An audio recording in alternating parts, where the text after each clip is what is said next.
On the afternoon of March 24, 2015, a 30-year-old man named Aaron Quinn reported that his girlfriend, Denise Huskins, had been kidnapped from their bedroom the previous night.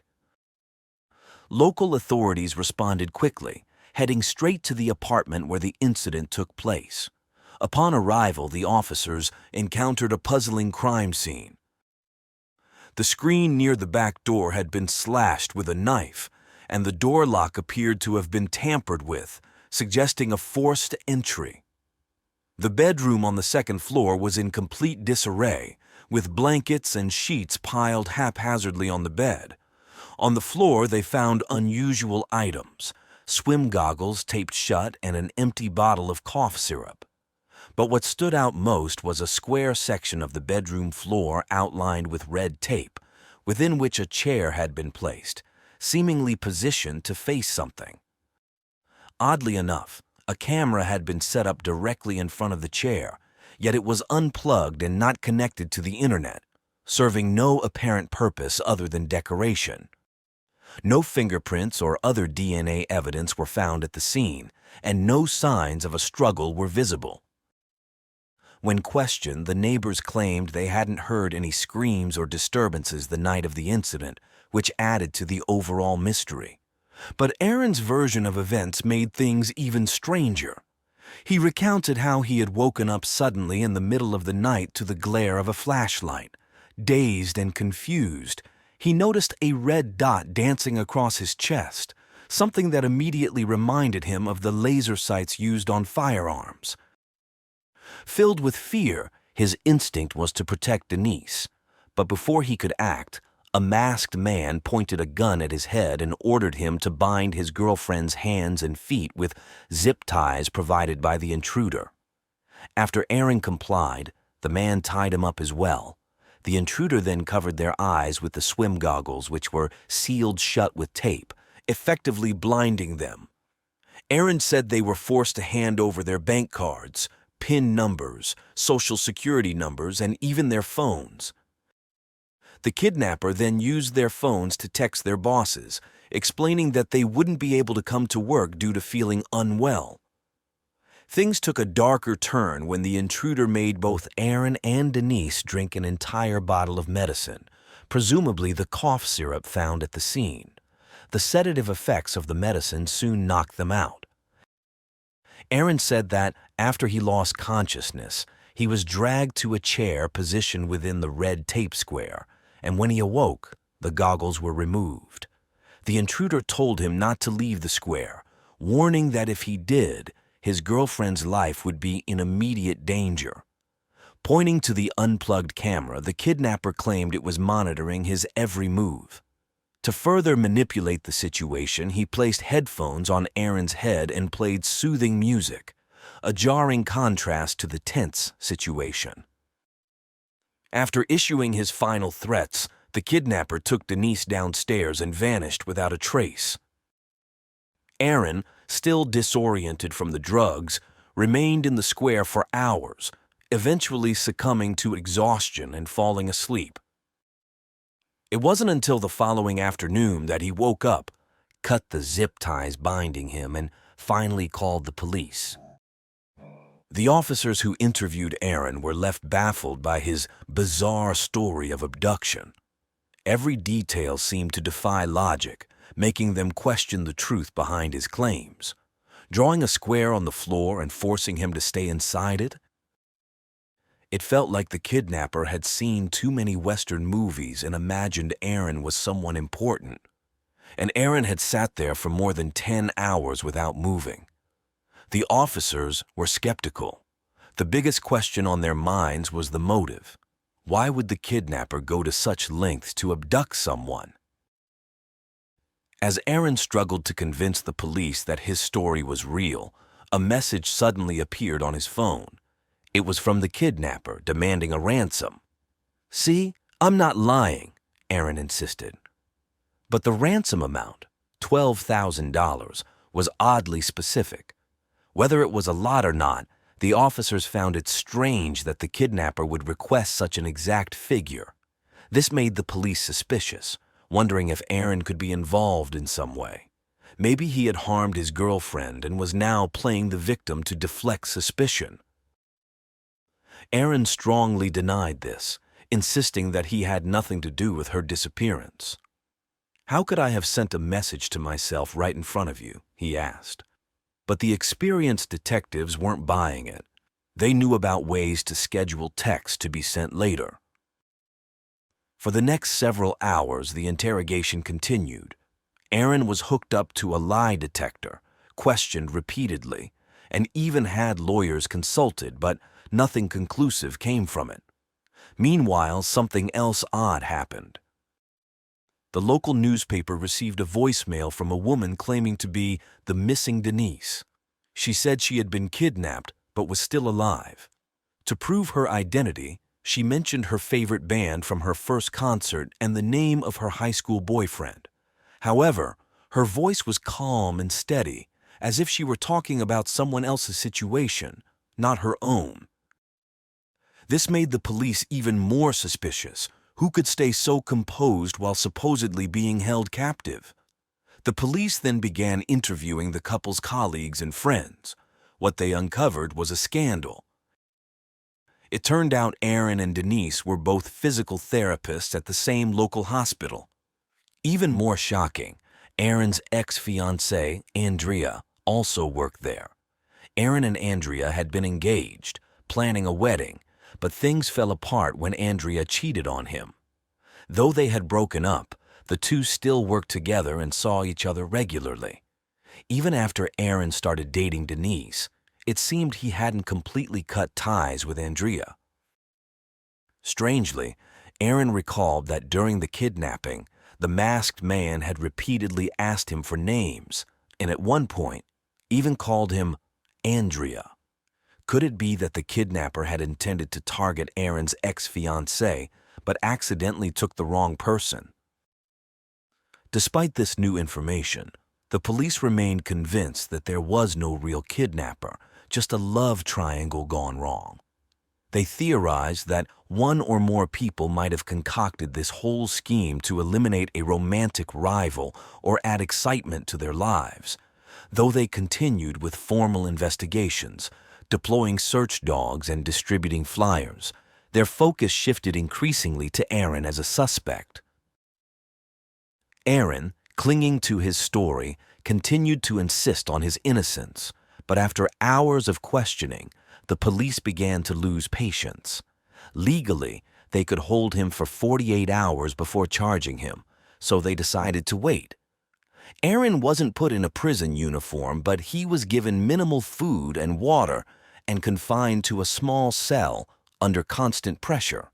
Then came shocking news. Denise had been found alive. Media reports stated that she had been discovered in Huntington Beach, over 400 miles away from where the kidnapping was reported. While this might have seemed like a stroke of luck, Denise's sudden reappearance only made Aaron look more suspicious. Typically, kidnappers release their victims in remote areas, far from civilization, to create a delay before the police can reach them. But in this case, the kidnapper had dropped Denise off in an alley near her parents' house. When the police found her, Denise's wallet, cash, and credit cards were all untouched, which contradicted Aaron's claim that the abduction had been financially motivated. More importantly, no ransom had ever been paid, so why had the kidnapper released her?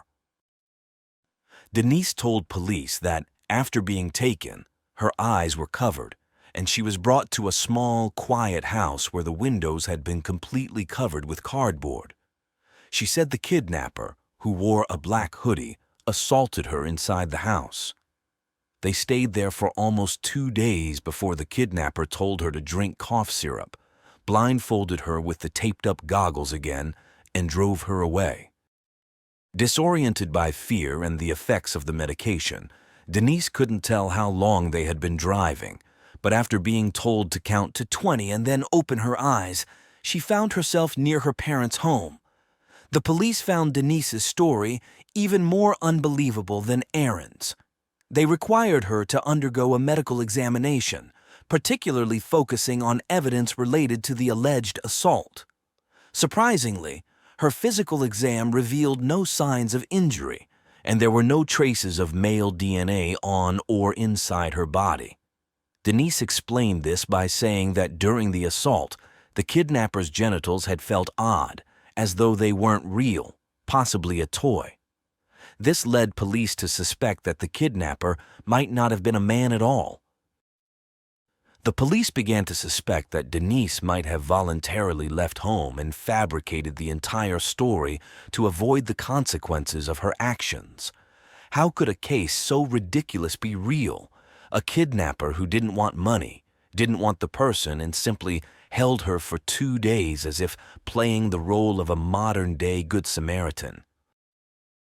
Denise refused to take the lie detector test the police insisted on. She angrily declared, "I'm the victim here. Instead of finding my kidnapper, why are you harassing me?" Her outburst only fueled the officer's suspicion. After all, why would a victim resist an investigation unless there was something to hide?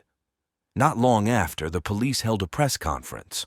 The chief, clearly annoyed, told reporters that the entire case had been a hoax. He accused the couple of wasting police resources and planning an elaborate kidnapping scheme for attention. Both Aaron and Denise were formally charged with fraud and public resource misuse. Suddenly, the once respected therapists found themselves branded as notorious scammers. Their jobs were suspended, and their reputations were tarnished. The local community turned against them, even comparing their story to the plot of a recent blockbuster movie. But the story didn't end there. 8 days after the couple's charges were filed, a small-town newspaper received a mysterious email. The sender, claiming to be the real kidnapper, mocked the police for being fooled so easily and vowed to continue targeting others. The email contained 2 photographs, one of a toy gun with a laser pointer taped to it, and another showing the corner of a room with windows sealed by cardboard. These specific details were never made public and were known only to the victims and the investigators handling the case.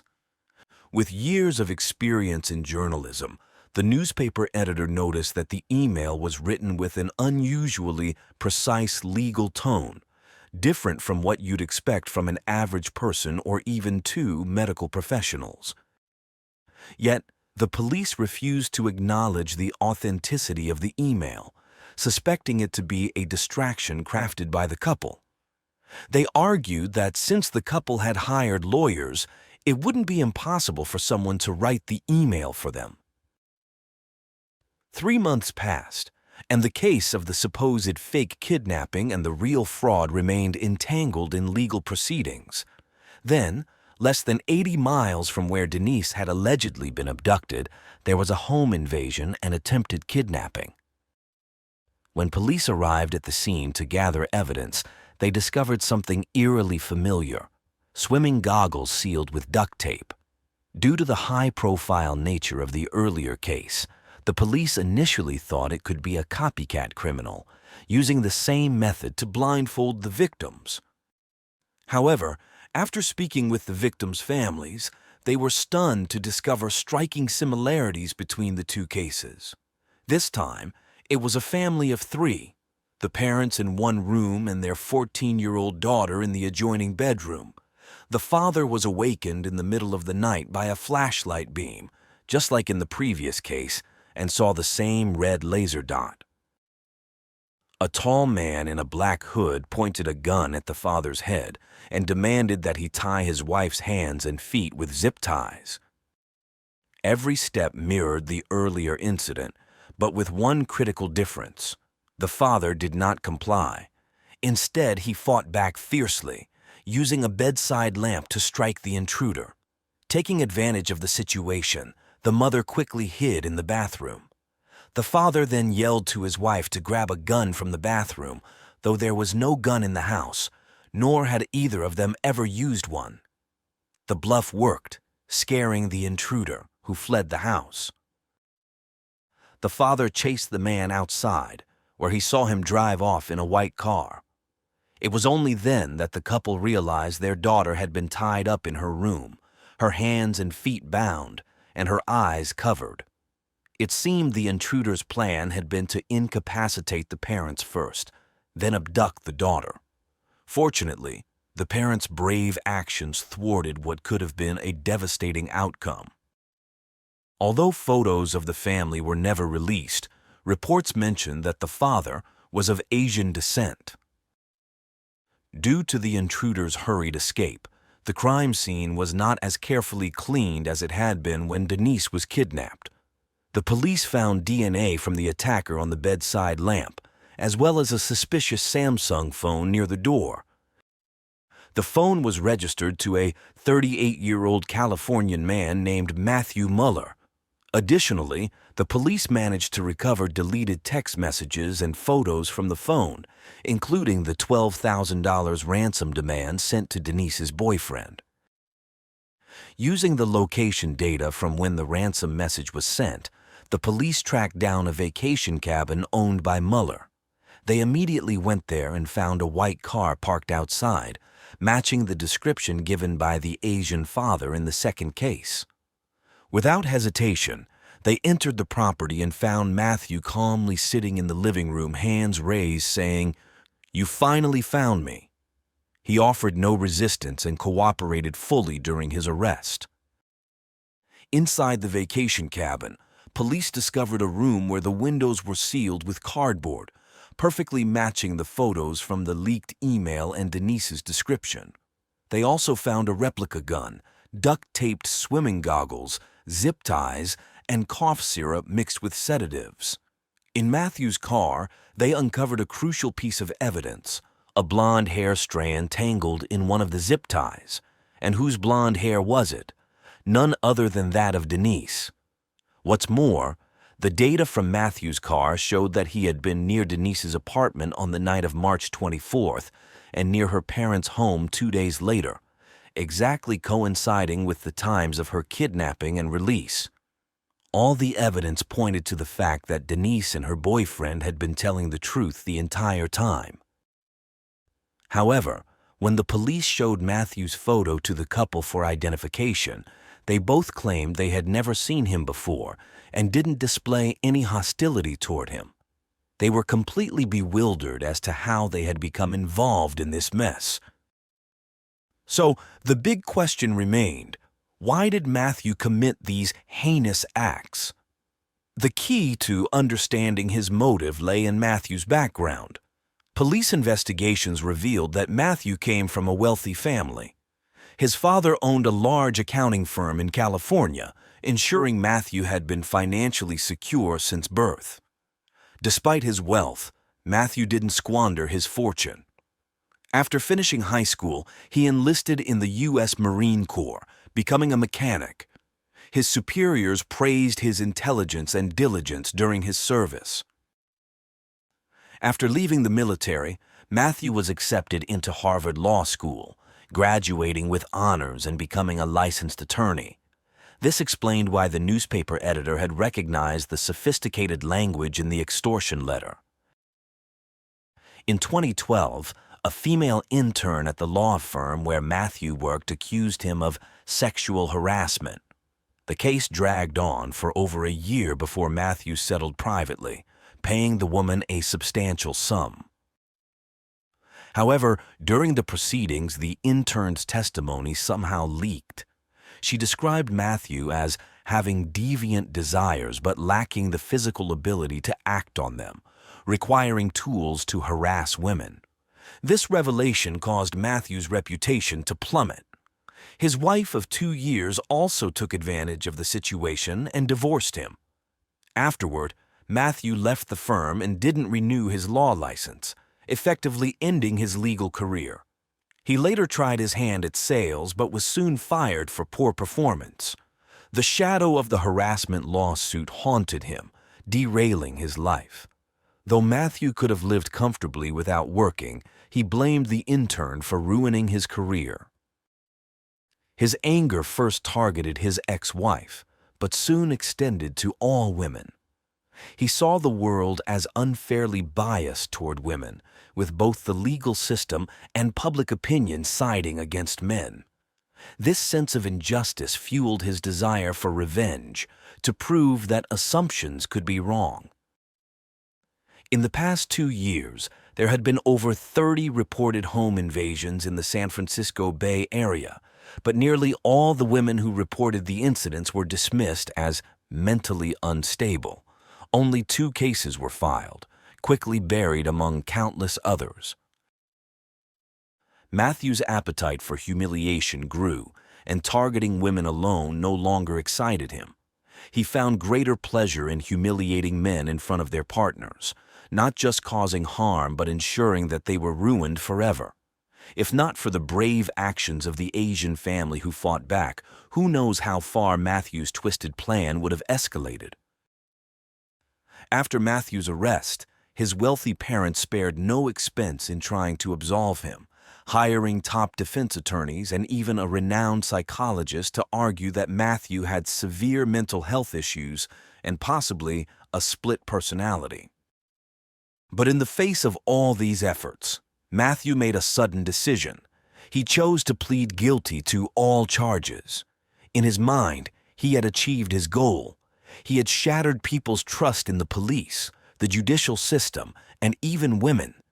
He was sentenced to 40 years in prison for multiple offenses. As for Denise and her boyfriend, the fraud charges against them were officially dropped 2 days after Matthew's arrest. The city's police department issued a formal apology, and details of the case were finally released, clearing up the confusion. It turned out the entire narrative about a love triangle had been pure speculation by the media. In 2018, following a lengthy civil suit, the couple and the police department reached a settlement. They were awarded $2.5 million in damages for the emotional and reputational harm they had suffered due to the police's mishandling of the case. Fortunately, after enduring so much hardship, the couple married in September 2018.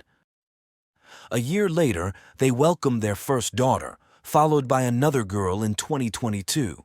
Now, the family of 4 enjoys a peaceful life in a small town, having moved past the dark chapter of their lives.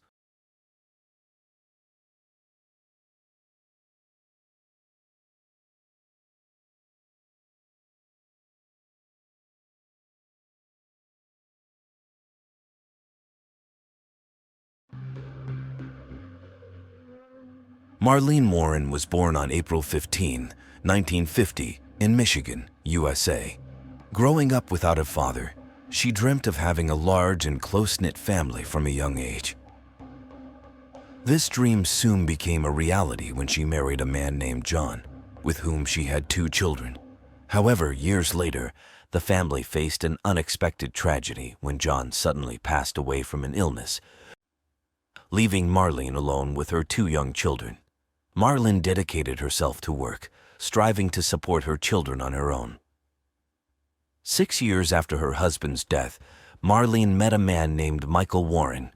They soon married, and Michael was involved in the used car business. After marrying, he started his own business in this sector. By this time, Marlene was earning good money and chose to invest in Michael's business, also assisting in its management. The business thrived, and the couple expanded it, buying several properties to rent out, improving their financial situation significantly.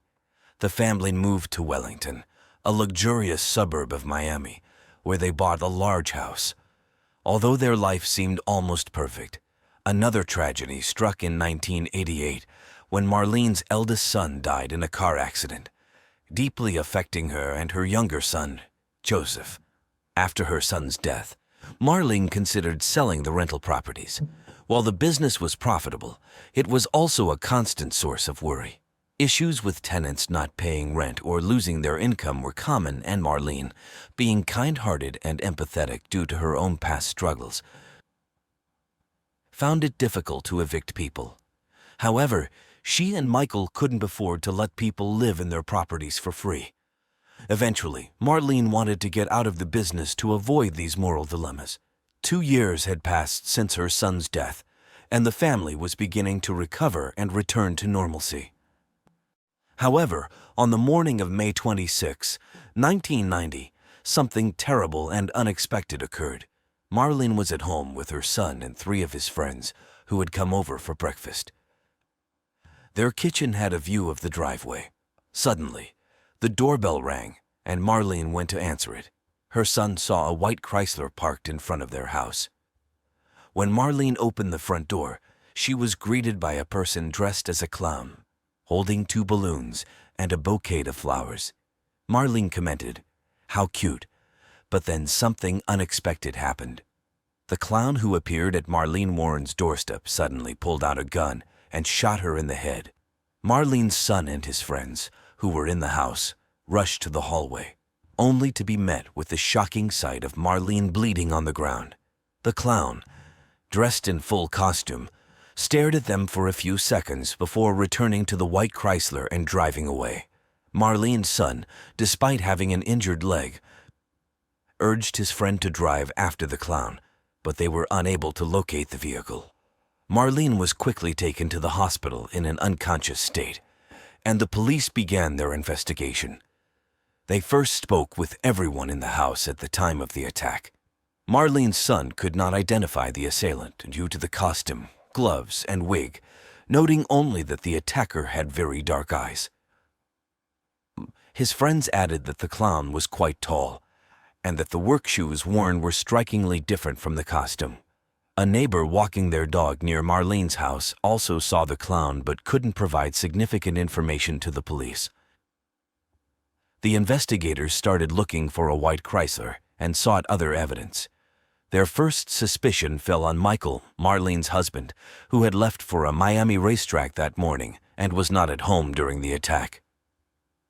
Despite having reasons to believe he was involved, such as the family's fondness for clowns and an anonymous tip to investigate Michael and a 26-year-old woman named Sheila Keene, the police found that Michael was around 110 kilometers away from home, making it physically impossible for him to commit the crime. Sheila Keene, who worked at Michael's used car business, was rumored to be having a secret affair with him. This relationship had been speculated by some colleagues. If Michael was in a relationship with another woman and wanted to leave Marlene, he faced a significant financial loss in a divorce, as most of the family assets were in Marlene's name.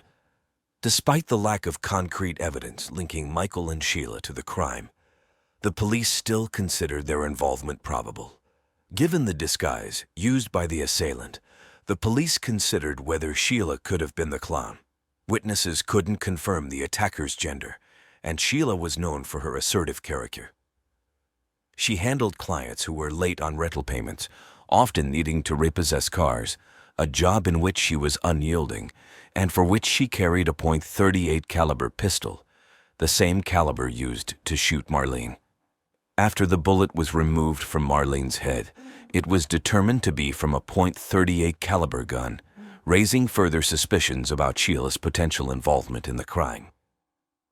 The police revisited Sheila Keene to inspect her firearm, but Sheila claimed that her gun had either been stolen or lost months before Marlene Warren's shooting, leaving the detectives with no solid leads.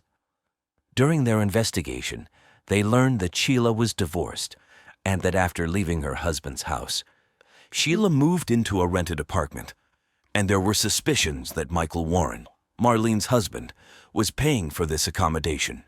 An interesting discovery awaited the police in their investigation regarding the whereabouts of the clown costume, balloons, and flowers used in the crime. 2 days before the attack on Marlene, a woman had entered a costume shop near Sheila's apartment. The shop was closed at the time, but the woman insisted on being served. She urgently requested a clown costume, a wig, face makeup, and a red nose. Despite being told to return the next day as the shop was closing, the woman persisted, and the employees eventually sold her the items.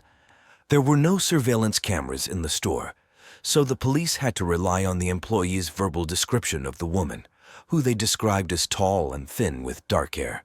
When shown photographs by the detectives, the employees indicated that the woman resembled Sheila. The investigation also traced the balloons and flowers to a supermarket located about a kilometer from Sheila's apartment. The seller reported that a woman matching the description given by the costume shop employees had purchased these items just a few hours before Marlene was shot. He added that the customer behaved rudely and somewhat masculinely. 2 days into the investigation, on May 28, the police were informed that Marlene had succumbed to her injuries, and the case was reclassified as a murder. The detectives continued their investigation, seeking more evidence against Sheila. They obtained a warrant to search her apartment. Concurrently, they received a tip about a white Chrysler parked 13 kilometers from Marlene's residence. Upon inspection, the investigators confirmed it was the same vehicle driven by the assailant. Inside, they found long dark hairs and orange fibers that appeared to be from a clown wig. During a search of Sheila's apartment, the police found identical orange particles and work boots that matched the description given by witnesses, similar to those worn by the clown. However, due to the absence of routine DNA analysis at that time, all the evidence against Sheila was circumstantial, which could lead to her acquittal in court.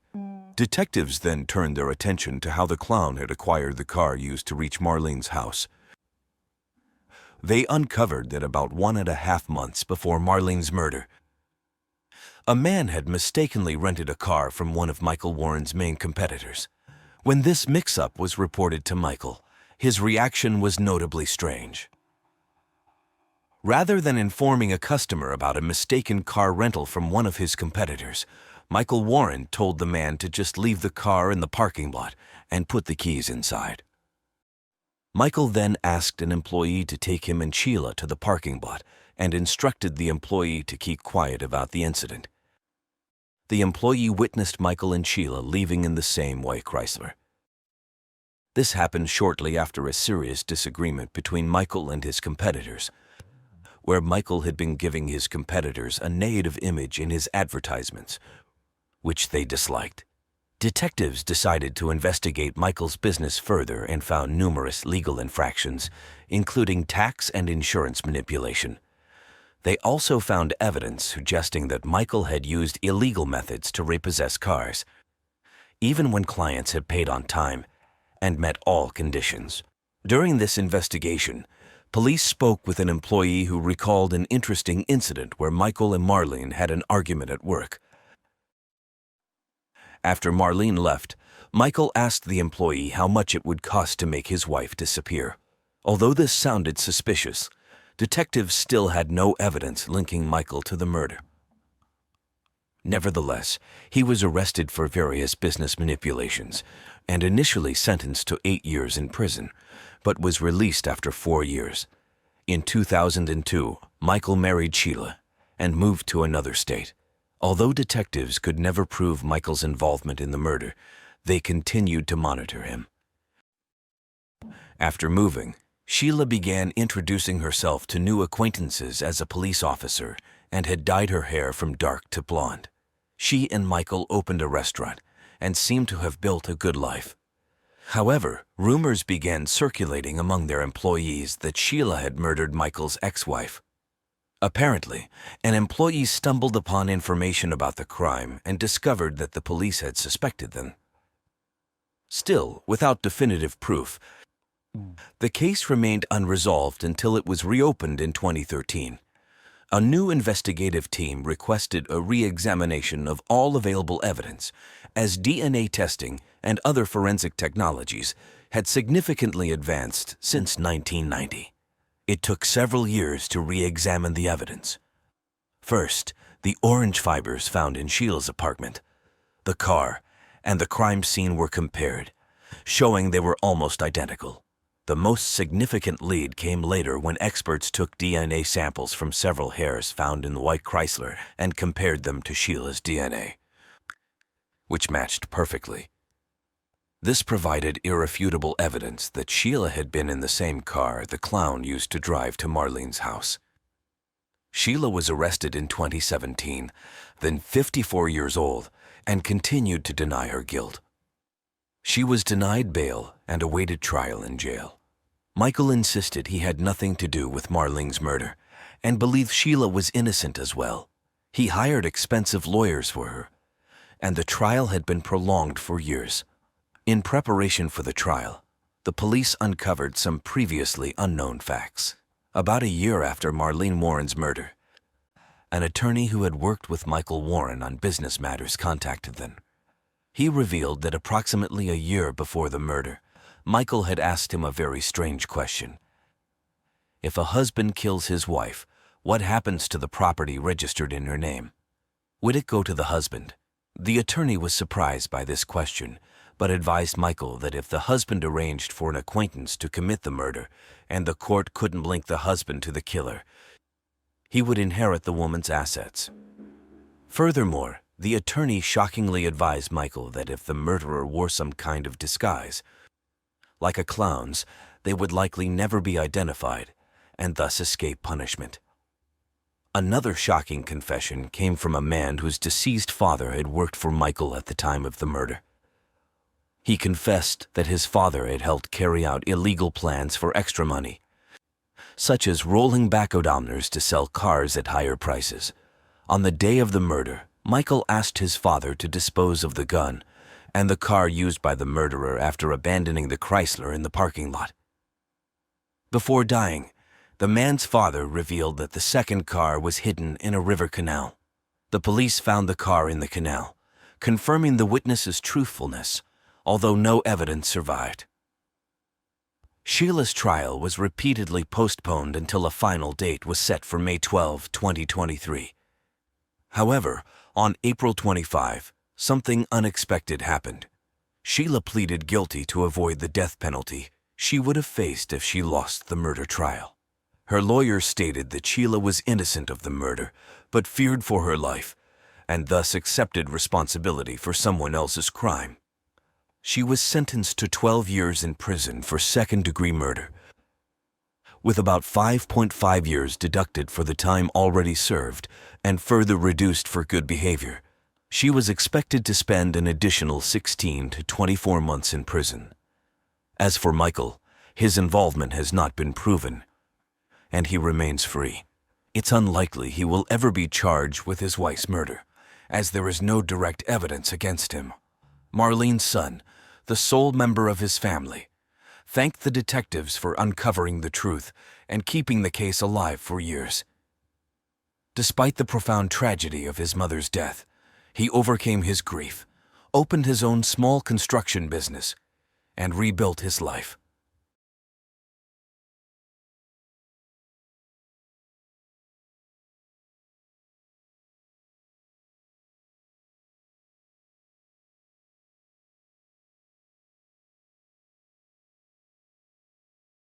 Rosa del Carmen Verduzco was born in 1934 in Zamora, Mexico, into a wealthy and well-positioned family within the community.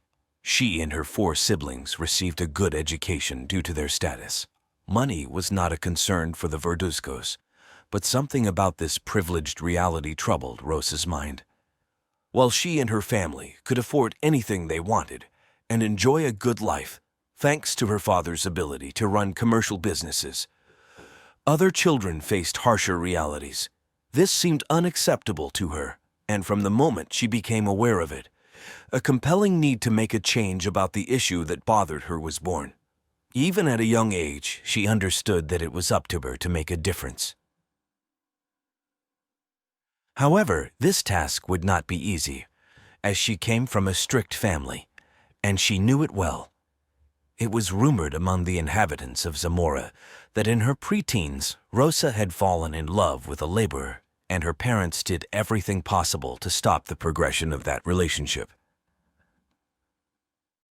At that time, Rosa had no choice but to accept her parents' order to distance herself from that man.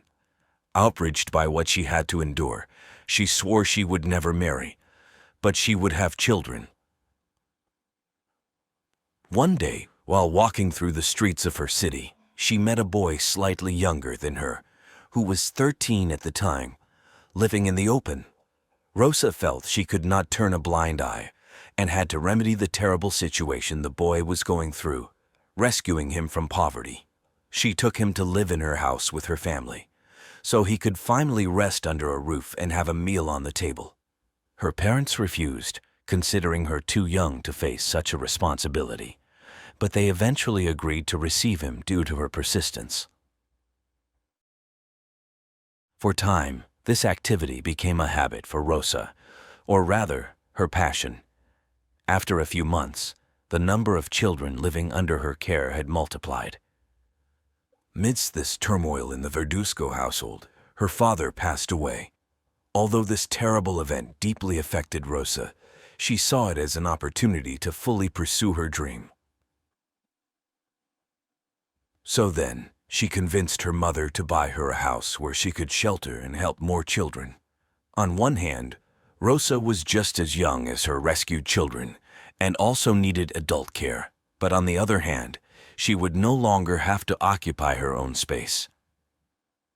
This was how Rosa settled in her first home, but she experienced firsthand what it was like to live without money or food. Far from being an impediment, she went out to walk the streets of the city with the other children to earn their daily food. Her dream was coming true as more and more children arrived at the home under her wing. The shelter began to receive donations from residents and prominent personalities who were moved by Rosa's altruism, allowing her to gather the necessary funds to buy a larger plot of land and build a shelter with much more capacity. The same shelter that years later became known as La Gran Familia.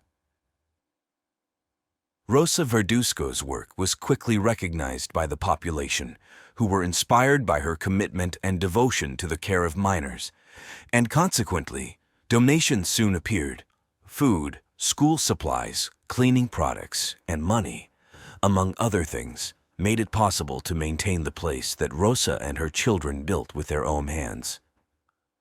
In 1947, La Gran Familia opened its doors, but it was in 1973 that the establishment became a civil association, not only receiving street children but also those whose parents could not maintain them due to various difficulties, or who were affected by substance abuse. Keeping them under a roof was one of the objectives, but the priority of the shelter was to provide them with the necessary education to allow them to be professional and independent individuals in the future. For this reason, they had an educational program including primary, secondary, high school, and even university extension careers, recognized and validated by the government.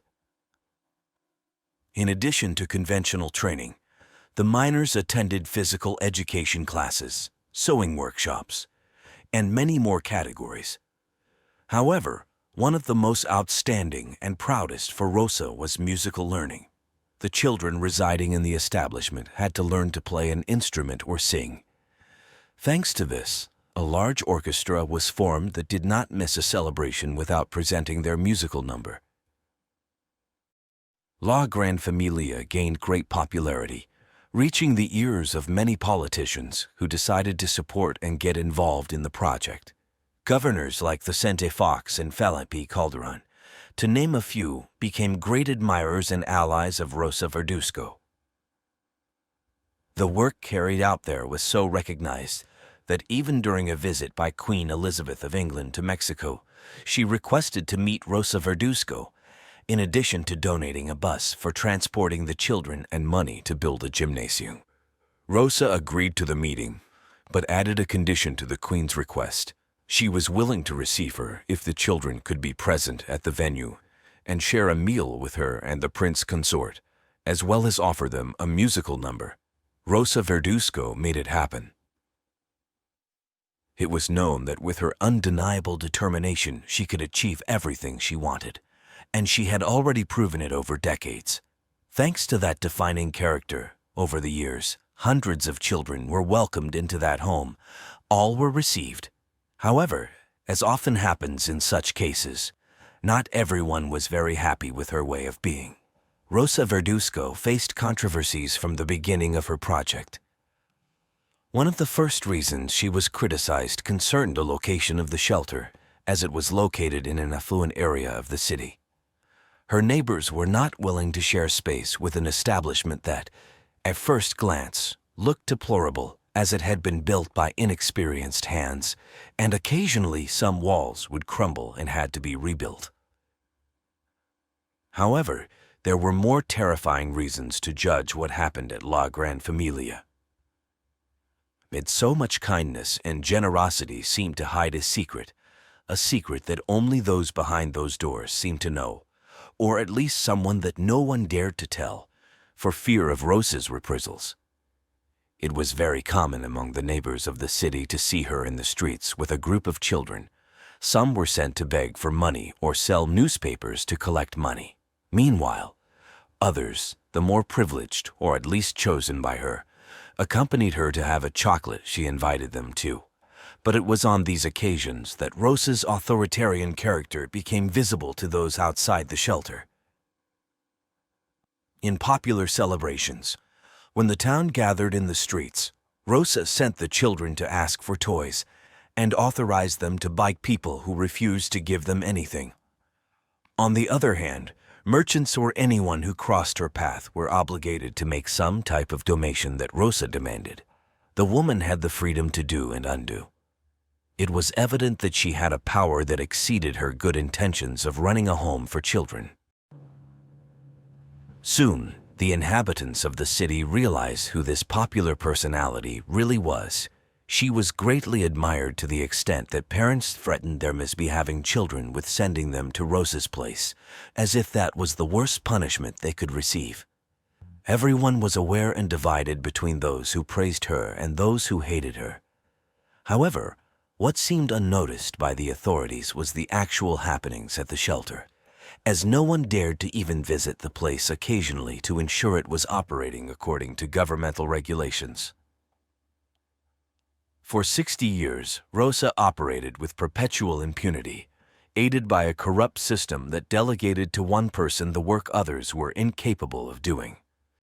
But the truth hidden beneath her kindness and generosity was unmasked in July 2014, after receiving more than 50 complaints from people external to the shelter and survivors of that hell. The Attorney General's Office of the Republic intervened at La Gran Familia to begin an intense search. Families of people who had been through the place and those who had experienced the mistreatments recounted to authorities about extreme conditions of insalubrity, carnal abuses, physical punishments, and deprivation of freedom.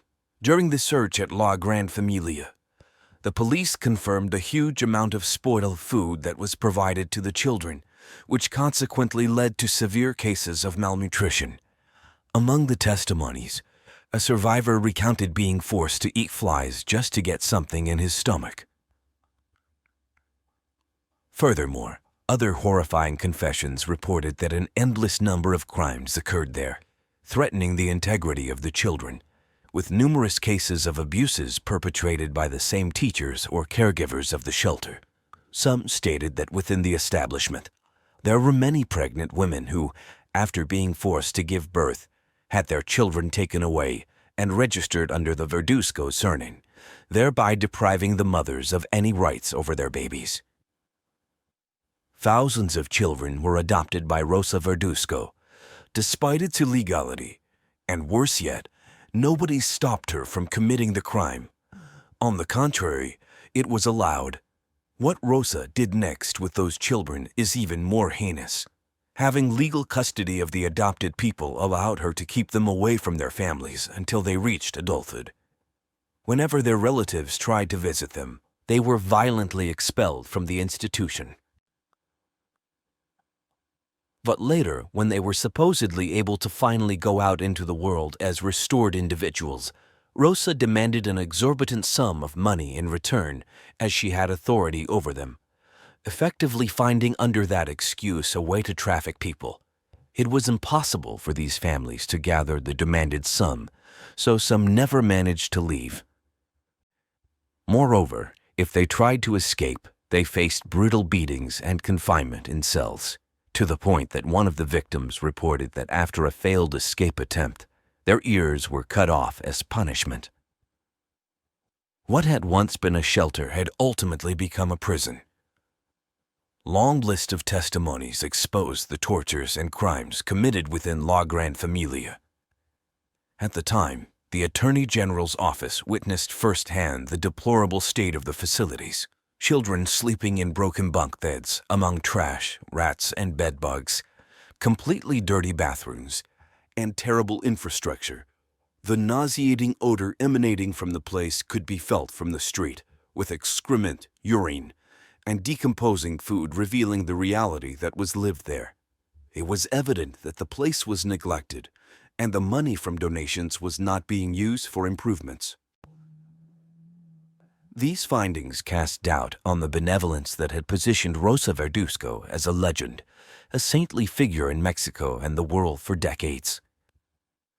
Thus, finally, on July 15, 2014, the 81-year-old woman and 6 of her assistants were arrested. Meanwhile, more than 600 people living there, including minors and adults, were rescued from the precarious conditions. Despite all the evidence against her, Rosa Verduzco was released without any charges due to her delicate health condition. The burden of pre-existing illnesses, such as diabetes and heart problems, led to physical and cerebral deterioration, requiring her to be hospitalized.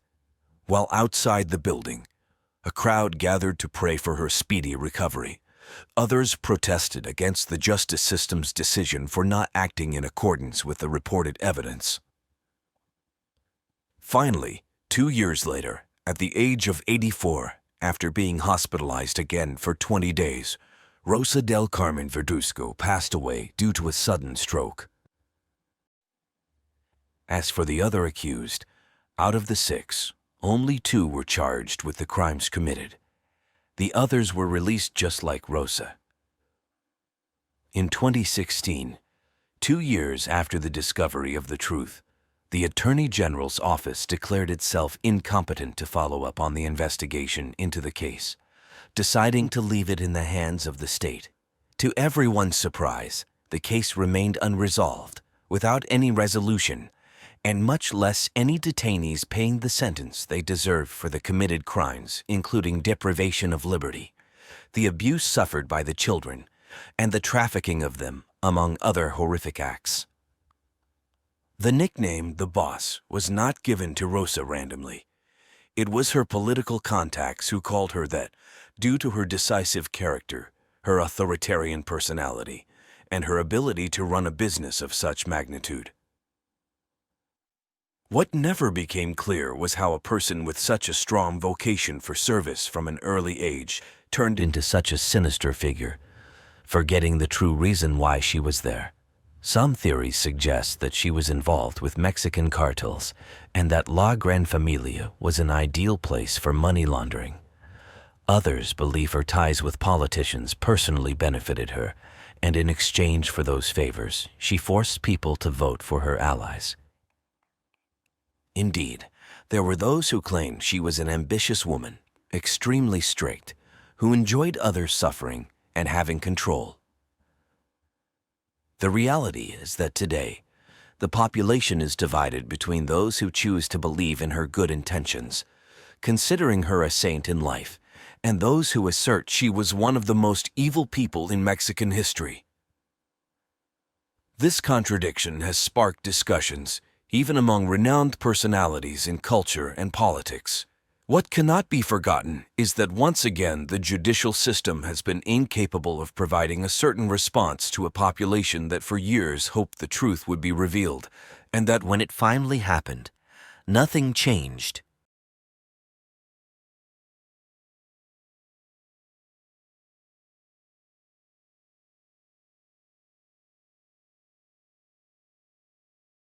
In a small American town called Bristol, Tennessee, Johnia was born on August 26, 1983. She was a happy and friendly person who had many friends and loved to have fun at parties.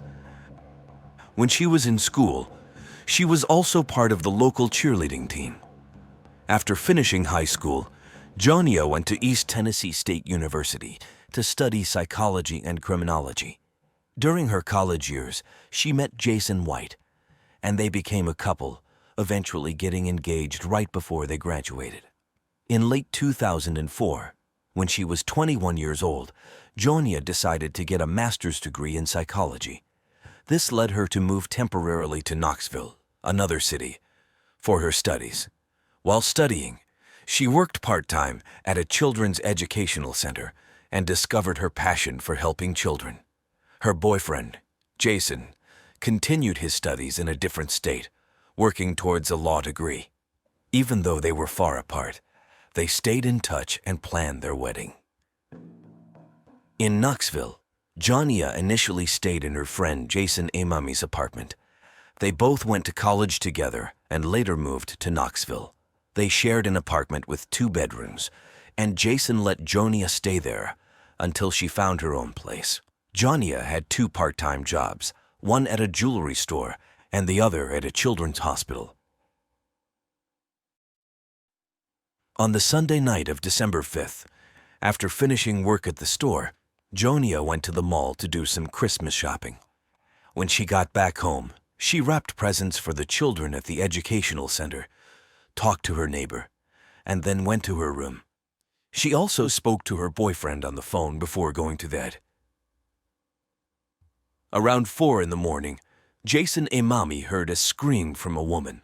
He thought Johnia was having a bad dream, so he went to her room. But instead, he found a stranger with a knife.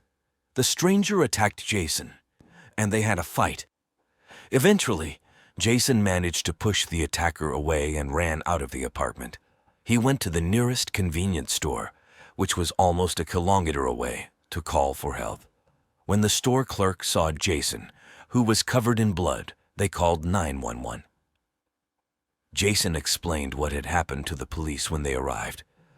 The police went to their apartment and found Johnia in the hallway that connected 5 apartments.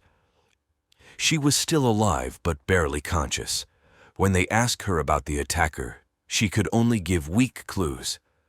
The police searched the whole building and the area nearby, but they couldn't find the attacker. They rushed Johnia to the nearest hospital, but the doctors couldn't save her, even though they tried their best. The doctor said she had more than 20 stab wounds, and it was very unlikely she could survive.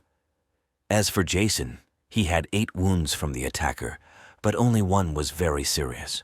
He got medical help, and his life was not in danger. Meanwhile, the detectives started to investigate the crime scene. They found blood in the hallway, showing that Johnia had tried to ask her neighbors for help, but no one had opened their doors. Right next to Johnia's room, they found the murder weapon, which turned out to be a kitchen knife that belonged to Jason. The attacker had used it with such force that it got bent and damaged. The police also found blood near the back door of the apartment and on the stairs leading to the street. Since Jason and Johnia had left through the front door, the detectives thought the most likely explanation was that the killer had escaped through the back door. In Jason's room, they discovered another clue, a partial footprint, which the attacker might have left when he followed Jason and attacked him. Because of the brutal way the attacker had taken Johnia's life, the police suspected that the motive behind the crime was personal. At first, the detectives started looking into Johnia's boyfriend, even though he was far away, about 1,000 kilometers from Knoxville. But all his friends and family said that Johnia and her boyfriend had a wonderful relationship, and he had no reason to commit such a cruel crime. He found out about Johnia's death when her mother called him at 10 in the morning. He said that after hearing the news, he fainted and took a long time to recover. He was in no condition to do anything, so he had to ask his neighbor to help him book a plane ticket and pack his suitcase. The investigators carefully checked his alibi and realized that he couldn't have physically traveled to Knoxville and back by morning. So, they ruled him out as a suspect and turned their attention to Johnia's neighbor instead. In contrast to the victim's boyfriend, this neighbor had no solid alibi and had been inside the apartment with her, raising suspicions that he might be the culprit. Friends and family of Johnia were also skeptical of him. Some believed he could be the likely killer, while others accused him of fleeing the apartment, leaving Johnia behind. This suspicion ran so deep that the victim's parents didn't even want him to attend her funeral. Shortly after Jason was released from the hospital, investigators began questioning him. He stuck to his initial account. He heard screams, saw an unfamiliar man, and was attacked. After managing to fend off the attacker, Jason rushed to the front door and out into the street, seeking help from the neighbors. He believed that Johnia had also managed to escape the apartment because he couldn't hear her screams. However, the police had reservations about accepting this version of events. What initially raised doubts about Jason were his injuries. 7 of the 8 wounds were superficial, and the last one on his right arm could have been acquired either while defending himself or during an attack. Additionally, investigators found no signs of forced entry into the apartment, suggesting that the person responsible might have been inside already. Jason claimed that he had taken out the trash through the back door that night, but couldn't remember if he had locked it or not. Detectives continued to press him, paying close attention to which door he used to exit the apartment onto the street. Jason insisted that he had left through the front door, but the police suspected he might be lying. If Jason had indeed exited through the back door, it would explain the presence of bloodstains near the door leading to the stairs, further raising suspicions against him. Moreover, the police accused him of using and selling illegal drugs and of being aggressive when he couldn't get his fix. The young man denied all these allegations, but investigators continued to level various charges against him. After several hours at the police station, the detectives proposed a polygraph test of him. Surprisingly, Jason agreed. The investigators brought in an expert who asked him leading questions, and at the end of the session, they informed him that he had failed the test, indicating that he was providing false answers. Upon hearing this, Jason became emotionally distraught, shouting that he had nothing to do with the crime, that his life was in danger, and that the real criminal was still on the loose. However, the detectives remained unconvinced. Nevertheless, they couldn't charge him with the murder due to the lack of concrete evidence. They had to wait for laboratory experts to complete their examination of the few pieces of evidence found in the apartment, and an unexpected twist soon emerged. During their analysis of the murder weapon, the knife, they discovered 3 DNA samples, those of the deceased girl, Jason, and an unidentified man. Additionally, the unknown man's DNA was found in Johnia's room, on the back door handle, and on the staircase used by the criminal to exit onto the street. Furthermore, they uncovered a fingerprint on the knife handle, marked by the victim's blood, that did not match Jason's fingerprint. These discoveries led the police to doubt that Jason was the murderer. The evidence strongly indicated that another person had been in the apartment that night. However, when they checked the DNA sample against existing databases, they found no matches. Even though investigators had ruled out Jason as a suspect, public opinion continued to cast doubt on him, accusing him of leaving his girlfriend behind and fleeing instead of protecting her. Furthermore, Jason started experiencing post-traumatic stress disorder. A significant development soon came to light. It was revealed that the polygraph operator had misinterpreted the test results, and there was no indication that Jason was lying. Additionally, there was no concrete evidence linking the young man to illegal substances. It had been used as leverage, but more importantly, the severity of Jason's injuries had been initially underestimated. In reality, Jason had suffered serious damage to his lung and neck, with little hope for a full recovery. Due to these inaccuracies in police reports, the insurance company only covered 25% of his treatment costs, leaving Jason facing severe financial hardship. Once the police no longer considered him a suspect, they began questioning Jason as a witness. From his account, they managed to create a rough description of the attacker. The situation was complicated by the fact that Jason hadn't gotten a clear look at the assailant's face. The apartment was dimly lit, and the attacker had pounced on him as soon as he exited the room. The investigators also stumbled upon something intriguing in Johnia's room: a cap, along with discs, and a stereo player near the back staircase. Initially, they thought these items might belong to either the victim or Jason, but Jason denied any connection to them. According to him, none of these items were in his apartment, suggesting they were left behind by the killer. The investigators shared a rough sketch of the suspect with the media, and after it was publicized, the police received hundreds of leads. People reported individuals who vaguely resembled the sketch, prompting detectives to pursue each of these leads. One lead stood out to the investigators. They learned about a group of teenagers in the area who had been breaking into houses with the intent to steal.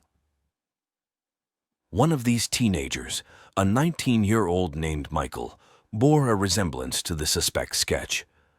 The police initiated a search for him, which was complicated because he was already wanted for theft. Now, with the possibility of his involvement in a murder, 2 police units joined the search for Michael. They eventually located him and brought him in for questioning.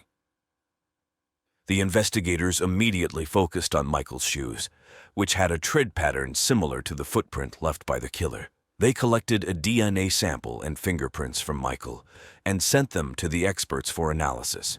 Meanwhile, they interrogated him, and during this process, they received an unexpected revelation. Michael quickly admitted that he and a friend had indeed entered Johnia's apartment that night. According to his account, they had planned to steal valuable items, but his friend had taken a knife and attacked Johnia. However, the detectives soon began to doubt Michael's story. Firstly, the details he provided didn't align with the actual events. Secondly, there was no evidence of the presence of 2 strangers at the crime scene. The laboratory results further confirmed their skepticism. Michael's DNA and fingerprints did not match those found at the murder scene. The same held true for his shoes. The tread pattern did not match the one in Jason's room. Ultimately, the police concluded that Michael had fabricated the story. While it may sound unusual, such false admissions occur relatively frequently in high-profile cases. Some individuals falsely claim guilt for various reasons, including seeking attention or hoping for a reward for information. It remains unclear what motivated Michael, but his story turned out to be entirely untrue. Following that, investigators interviewed over 1,000 potential suspects and gathered around 400 DNA samples, but none of them matched the evidence. Early in the investigation, a reward had been offered for information leading to the case's resolution. As each month passed, the reward amount increased, and by December 2005, 1 year after the murder, it had reached $60,000. Adding to this, the state governor chipped in an additional $20,000 from his own funds, drawing even more public attention to the case.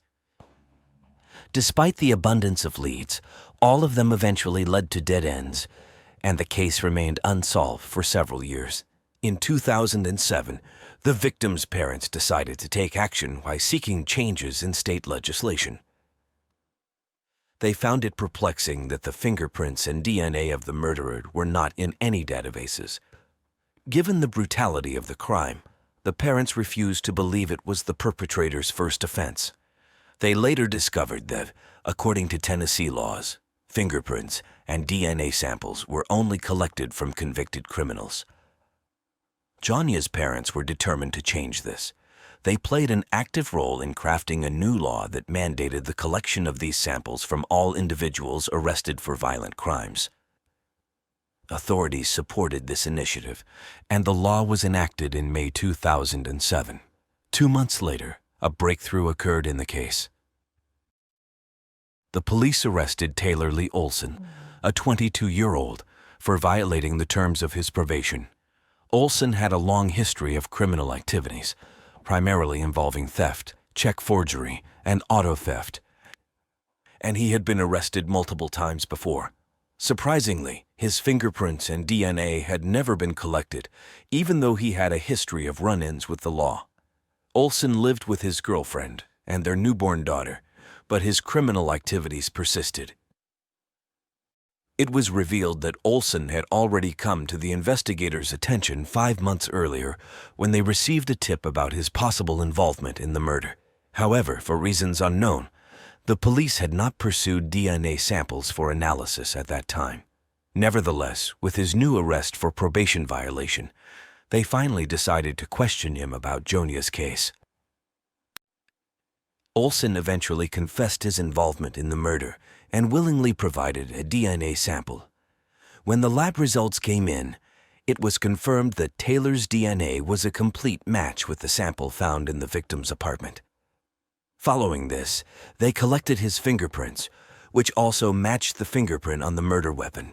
Olsen was subsequently arrested, and detectives began to question him. Initially, Olsen said he was not guilty, but he eventually decided to confess to his actions. Taylor claimed that on that night, he had intended to steal Johnia's car and had entered her apartment through the back door to find the car keys. When he entered her room, she woke up and began screaming. In response, Olsen grabbed a kitchen knife and stabbed her multiple times. However, he insisted that he hadn't intended to kill anyone, and it had all occurred accidentally. Detectives had doubts about the truthfulness of some details and leaned towards believing that Taylor had premeditated the murder. It was possible that he had been stalking the victim for some time, indirectly supported by the fact that Johnia's friends had reported someone following her in a car. At the time, no evidence was found to substantiate this, but after Olsen's arrest, it seemed increasingly plausible. Despite this, there was little doubt about his culpability. His DNA and fingerprints were present on the murder weapon, strongly indicating his involvement. Olsen's trial was slated to commence in mid-2008, and by that point, he had already retained a lawyer. Apparently, his legal counsel advised him to retract his confession, and Taylor presented a new version of events to the detectives. Now, he claimed that he had entered Johnia's apartment with his friend named Noah Cox. According to this revised account, when Olsen entered Johnia's room to retrieve the car keys, she allegedly woke up, seized a knife, and stabbed him several times. Olsen then fled through the back door, while his friend entered Johnia's room, disarmed her, and killed her. This new narrative raised suspicions among the police. They found no fingerprints or DNA from other individuals at the crime scene, making it appear unlikely that anyone else was involved. Detectives awaited the start of the trial, but it never occurred. On March 28, 2008, Taylor Olsen took his own life in his prison cell. Alongside him, several suicide notes were discovered, addressed to his family, Johnia's relatives, and the police. In the note to the detectives, he once again alleged that his friend Noah Cox was the actual perpetrator and also apologized to Johnia's family and his own. Detectives continued to believe that Olsen was responsible for the murder and repeatedly questioned Noah. However, they found no evidence implicating him. Johnia's parents also remained skeptical, believing that Olsen was lying. In their view, if Taylor was truly innocent, he wouldn't have taken his own life. It seemed more likely that he simply did not want to spend the rest of his life in prison. Furthermore, for several months following his initial confession, Olsen had consistently maintained that he had entered the apartment alone and that there was no one else with him. The sudden change in his story to shift blame onto his friend raised further doubts.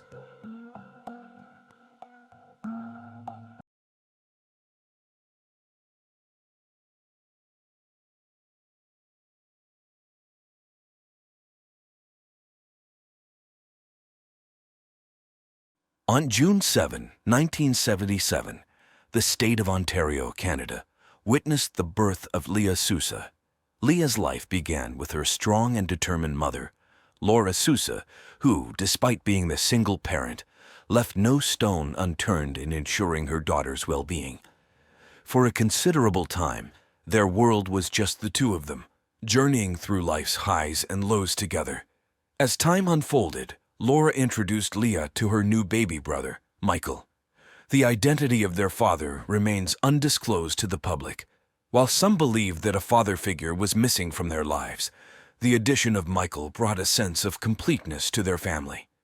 Living in Cumberland Beach, Ontario, a quaint region about 2 hours away from Toronto, the Susas had a humble abode with a combined living and kitchen area and a single bedroom. But this didn't deter Leah's spirit. She grew into a radiant young girl with a lively sense of humor and zest for life. Leah's academic achievements and her roles as a doting sister and daughter made her family immensely proud. At the age of 13, the Susa family decided to visit Laura's sister, taking a rejuvenating 6-week summer break. With the Canadian school year commencing the Tuesday after Labor Day, they were soon back in Cumberland Beach, gearing up for the upcoming academic year. As the 1990 Labor Day weekend approached, Leah was eagerly preparing for her impending high school journey. On the night of September 1, while she rested on the couch, Laura and baby Michael slept peacefully in the bedroom. But that tranquility was shattered when, between 1:30 and 3 o'clock a.m., an unknown individual forcibly entered their home. Initially, the intruder brutally attacked Laura, using a metal object to inflict severe head injuries. He then turned his attention to Leah, assaulting her inside the house before dragging her to the backyard for further violence. The following morning, a friend of Leah's grew concerned after failing to reach her by phone. She decided to check on her, cycling over to the Susa residence. The horrific sight she discovered was beyond comprehension. Leah's lifeless body lay in the backyard amidst a scene of devastation. The police were immediately alerted, and upon arrival, they found Laura grievously injured but alive. The silver lining amidst the tragedy was that young Michael remained untouched and unaware of the nightmare that had taken place. Laura was rushed to a Toronto-based hospital, where she spent 3 challenging weeks recuperating under tight security, fearing the perpetrator might return. The extent of her injuries required multiple surgeries, leading to the insertion of metal implants in her skull and cheek. One eye was severely damaged, resulting in lasting issues like impaired vision, dizziness, and diminished hearing. The brutal attack on Leah and her mother, who miraculously survived, profoundly shook both law enforcement and the residents of the rural community. In a place where people once led peaceful lives, leaving doors and windows open and letting children cycle freely without any fear, panic began to permeate the air. Parents became hesitant to let their children play outdoors, preferring to keep them close and in sight. Locking doors, securing windows, and keeping weapons nearby for self-defense became commonplace. In fact, out of sheer fear of a nocturnal assault, many residents started keeping a weapon or tool close to their beds. The palpable fear was evident on the faces of the community members. Investigators tirelessly worked to shed light on the events and identify potential suspects. Even though various samples were collected from the crime scene and inside the home, they couldn't find the assailant's DNA. Neither the weapon used in the crime nor the bloodied clothing the perpetrator wore during the attack was ever found. One key clue emerged: a footprint from a size 9 or 10 Nike tennis shoe made of leather. It was believed that Laura might have seen the attacker, but due to her injuries, she could not recall any events from that night. Investigators theorized that the individual who took Leah's life might have been familiar with the family and their vulnerabilities, noting their secluded living area and the absence of a male figure in the household, a single mother with an infant and a teenage daughter. Furthermore, detectives hypothesized that the attacker knew the region well, possibly being a resident or a frequent visitor, and was aware that the family was alone that particular night. One person of interest identified was Brian Timothy Elson from a nearby town. 4 months after Leah's tragic end, Brian took the life of 17-year-old Sandra Bannister in a place less than 13 kilometers from where the Susa family lived. While Brian denied any involvement, the police suspected he was in Cumberland Beach on the night of the assault on the Susa household. However, after questioning, he was released. He was never charged for Leah's murder, but pleaded guilty to manslaughter in Sandra's case, serving only 6 years in prison. After his release, due to concerns about his potential threat, the courts allowed the police to monitor his movements for 3 years, though this led to no further developments. As the authorities persisted in their investigations, Laura grappled with the gaps in her memory. Eager to recall the events of that fateful night, she tried various methods, including hypnosis and the controversial use of sodium pentothal, commonly known as truth serum. However, these attempts were in vain. Later, she turned to a renowned expert in brain science in Ontario. He attempted to stimulate Laura's damaged right brain hemisphere with magnetic fields to retrieve memories. Sadly, this effort also failed. He explained that human memories don't instantly solidify. Experiences take 20 to 30 minutes to permanently store in our brains. Unfortunately, during Laura's attack, this critical window was lost. He compared it to shutting down a computer without saving, suggesting that the memory might be lost forever, a heartbreaking outcome for Laura.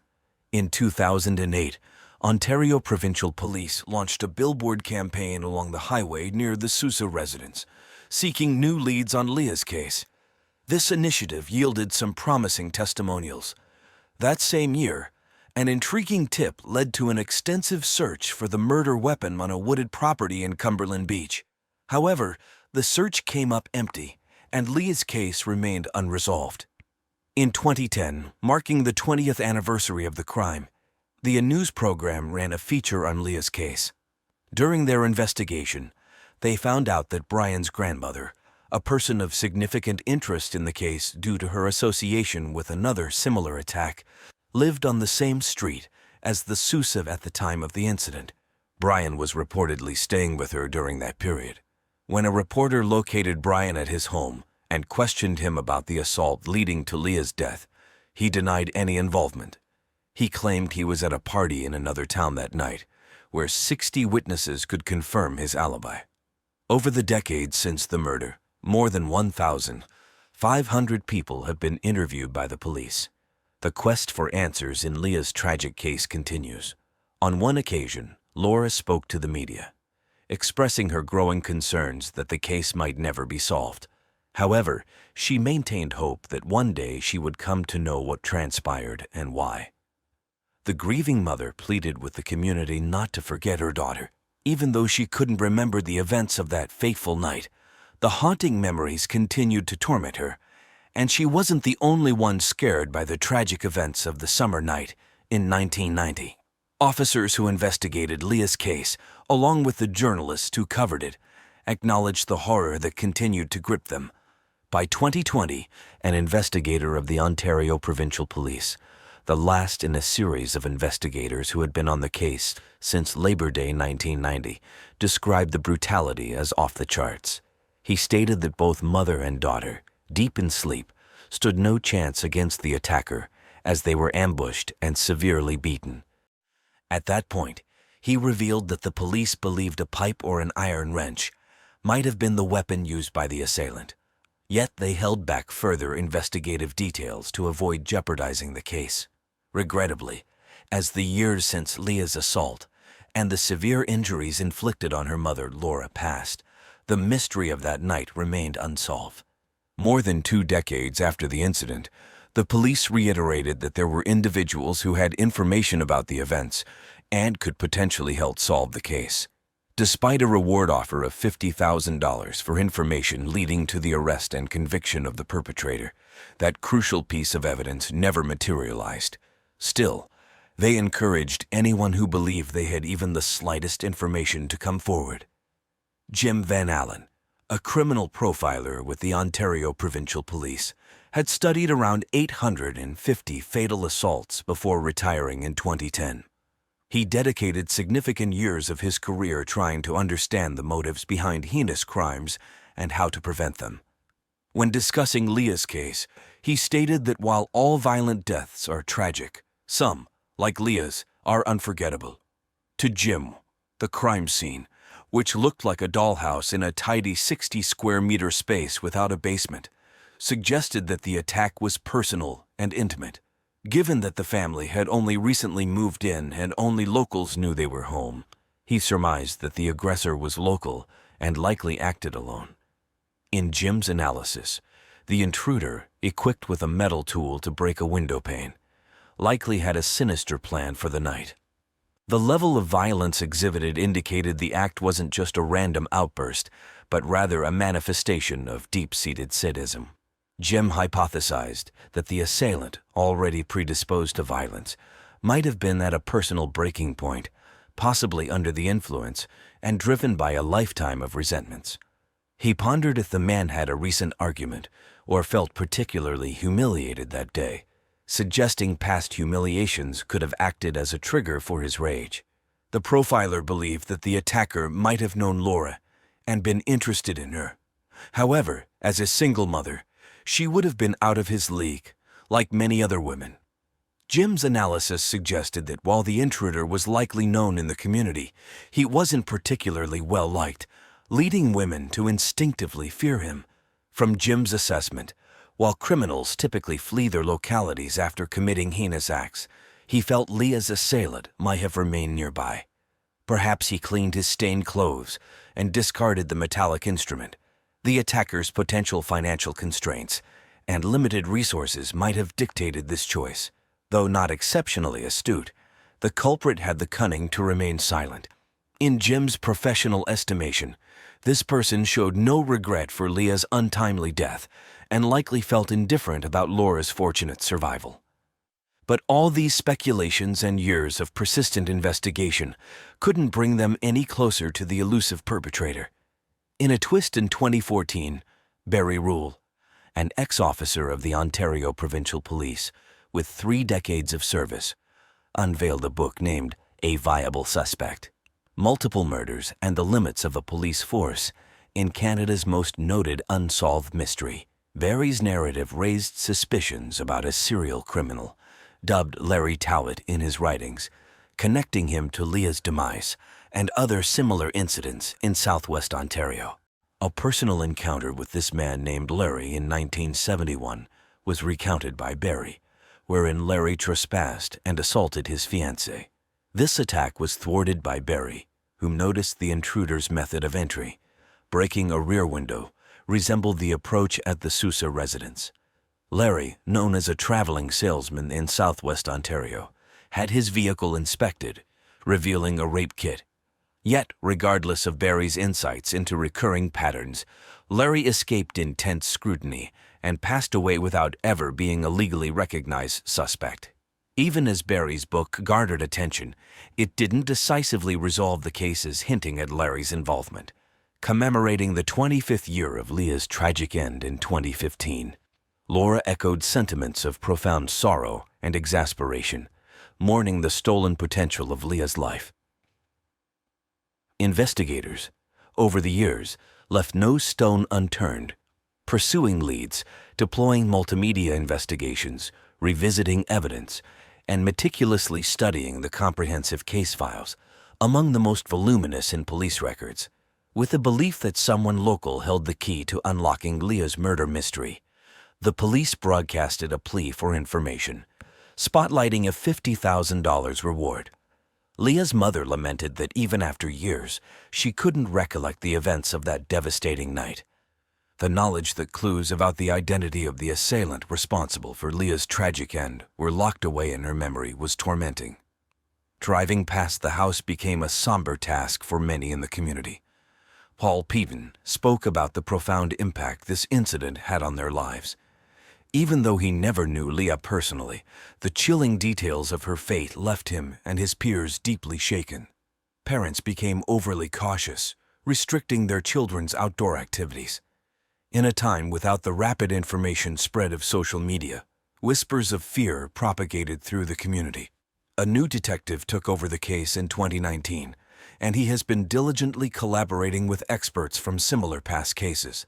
The case file, vast and complex, demanded exhaustive scrutiny to uncover any overlooked evidence. Though he didn't divulge specifics on whether they believed a single individual or multiple were involved, he emphasized the continual re-examination of evidence from 1990, thanks to modern forensic methods. Even after over 30 years, the brutal demise of Leah Susa remains an unresolved mystery. The collective efforts of the community and law enforcement have yet to bring the perpetrator to justice. This harrowing case serves as a grim reminder to the community about the imperativeness of vigilance and unity. Authorities, meanwhile, are unwavering in their quest for justice. Leah's memory remains etched in the community, continually underscoring the importance of justice and safety for all.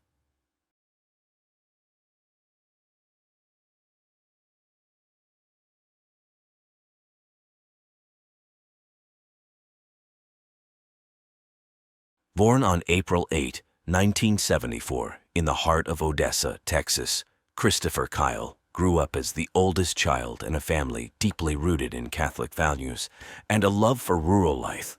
His childhood was spent in the vast Texan fields, where he embraced activities like playing to be a cowboy and caring for livestock. On his 8th birthday, Christopher received a quintessentially Texan gift from his father, his Springfield rifle, a model highly esteemed by the American military for its superior build and reliability since its introduction by Winchester in 1906. This rifle not only continued to be a military staple until the late 1970s, but also gained fame among gun enthusiasts. Christopher cherished this gift. Under his father's guidance, he learned the intricacies of firearm maintenance, handling, and marksmanship, quickly applying his skills to hunting small animals like turkeys. Observing his son's growing passion for hunting and firearms, his father gifted him a shotgun, which Christopher later used for deer hunting with his brother. Graduating from high school in 1992, Christopher set his sights on a career in bronco rodeo, an endeavor that involves mastering the art of horseback riding in rodeo events. He aspired to balance this profession with studying ranch and livestock management in college. True to his Texan roots, Christopher showed great promise, but a severe arm injury from a horse riding accident forced him to undergo reconstructive surgery, effectively ending his rodeo ambitions. With his cowboy dreams behind him, Christopher sought new paths. His affinity for hunting and shooting, combined with a deep sense of patriotism, guided him towards a military career. Initially considering the Navy, Christopher's encounter with a recruiter who recognized his unique skill set led to a pivotal decision: to apply for the Navy SEALs, the U.S. Navy's elite special operations force known for their rigorous selection process and deployment in diverse missions such as direct action operations, reconnaissance, unconventional warfare, hostage rescue, and counterterrorism. The SEALs training prepares them to excel in any environment, from sea to land and sky, and is a challenge that few can meet, as Christopher would soon discover. Christopher Kyle's innate modesty was such that his superiors had to persuade him that he indeed possessed skills befitting a Navy SEAL. Embracing this new challenge, Christopher embarked on a journey to meet the stringent requirements of the SEALs. His determination bore fruit, and at 24, he enlisted on August 5, 1998. The following year marked the beginning of his rigorous training, where he refined his military skills. Despite his dedication and preparedness, Christopher's initial application to join the SEALs was rejected, not for a lack of skill or discipline, but due to a previous arm surgery. Yet, Christopher and those who knew him were convinced of his potential to excel as a Navy SEAL.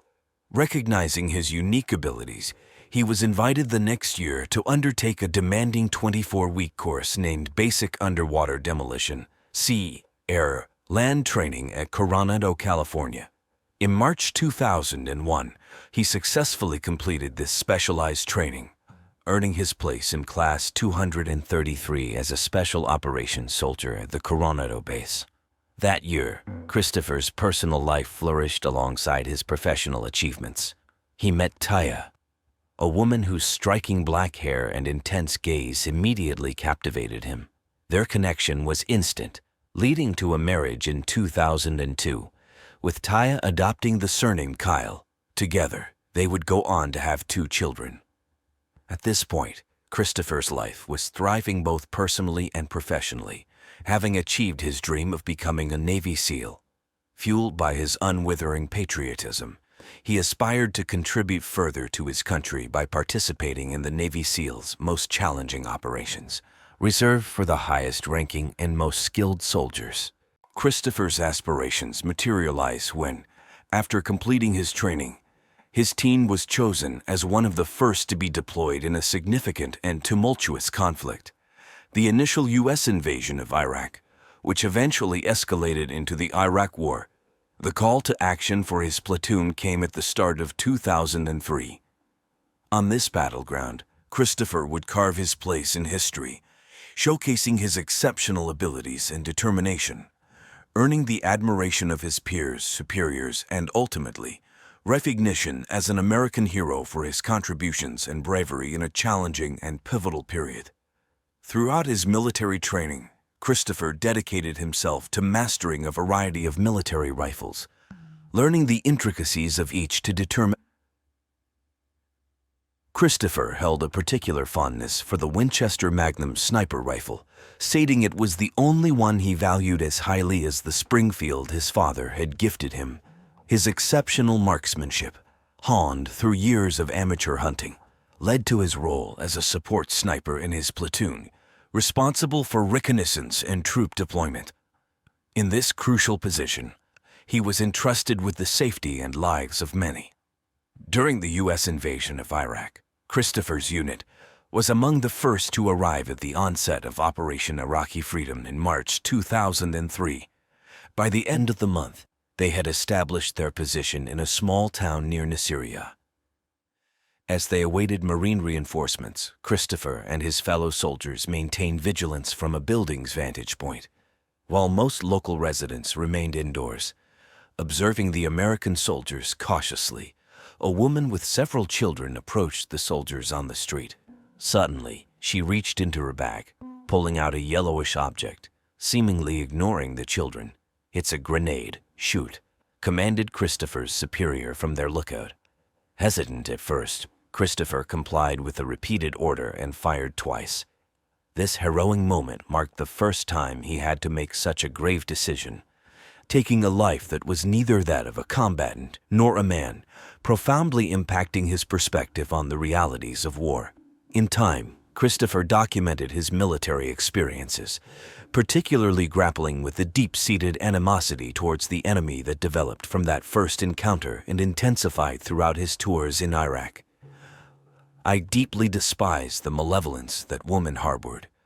My loathing for her persists. It was an obligation I had to fulfill.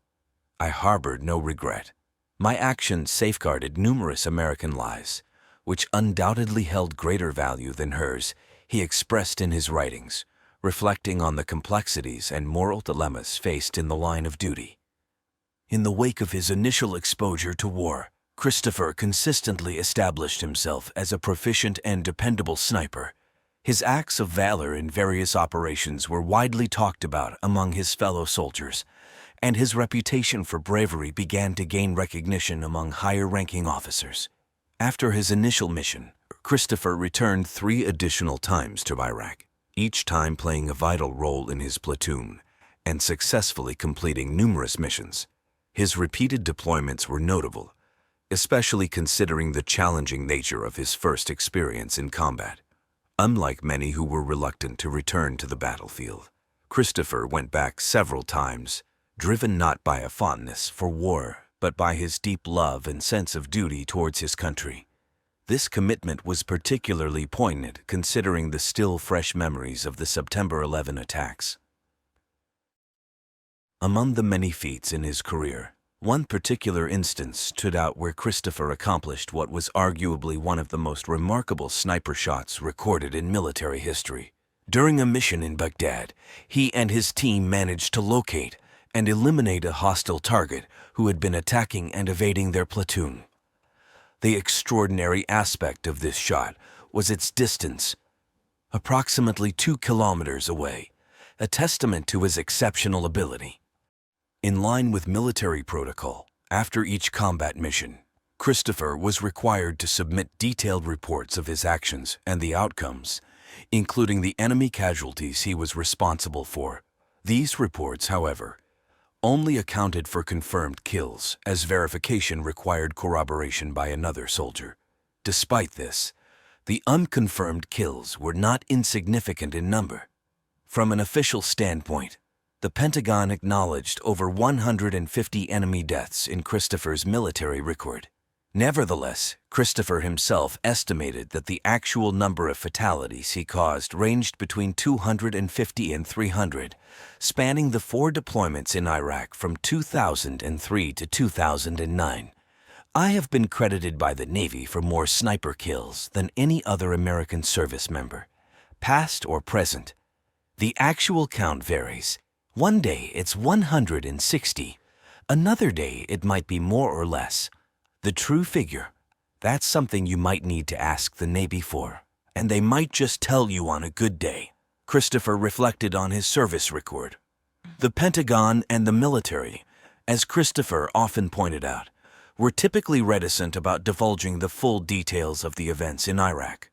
Consequently, many of the accounts of what transpired came from the soldiers themselves. One such account was shared by a former ranger who served in Iraq alongside Christopher. He recalled an incident where 2 Iraqi informants working for the U.S. were fleeing for their lives after being identified by al-Qaeda operatives. As they neared Christopher's platoon, they were frantically signaling their dire situation.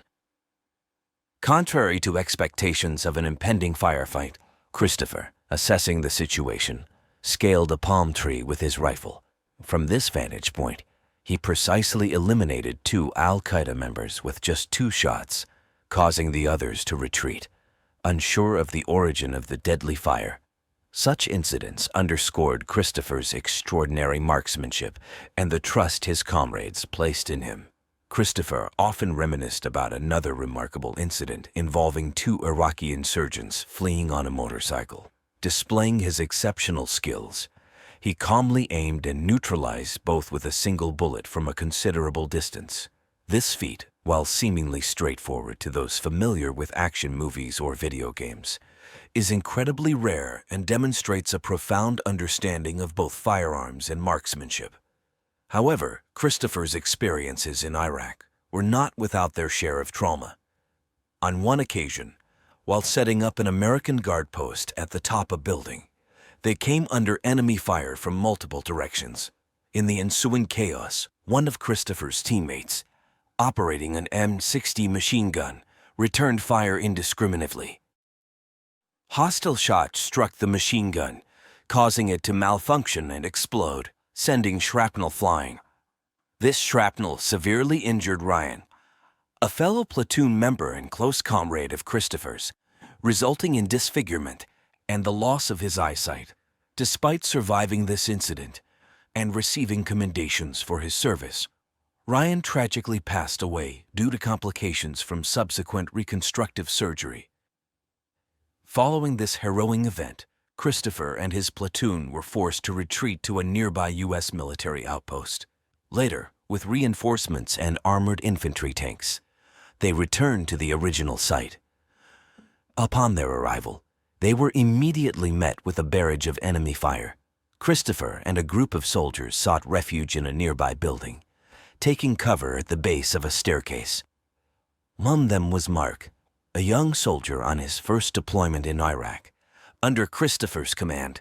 Tasked with ascending the stairs for reconnaissance, he was struck by a bullet as he turned to relay information to his team, dying instantly. In the heat of battle, his fellow soldiers, including Christopher, had to press on, facing the enemy while bearing the weight of their comrades' loss. Amidst the turmoil, Christopher and his platoon successfully secured the outpost. The day's events resulted in a single casualty within their ranks. Deeply impacting Christopher, the loss of his comrade not only intensified his animosity towards the enemy, but also left him grappling with a sense of despair. His wife later reflected on how he was continually tormented by memories of those he couldn't save, despite the numerous lives he had preserved.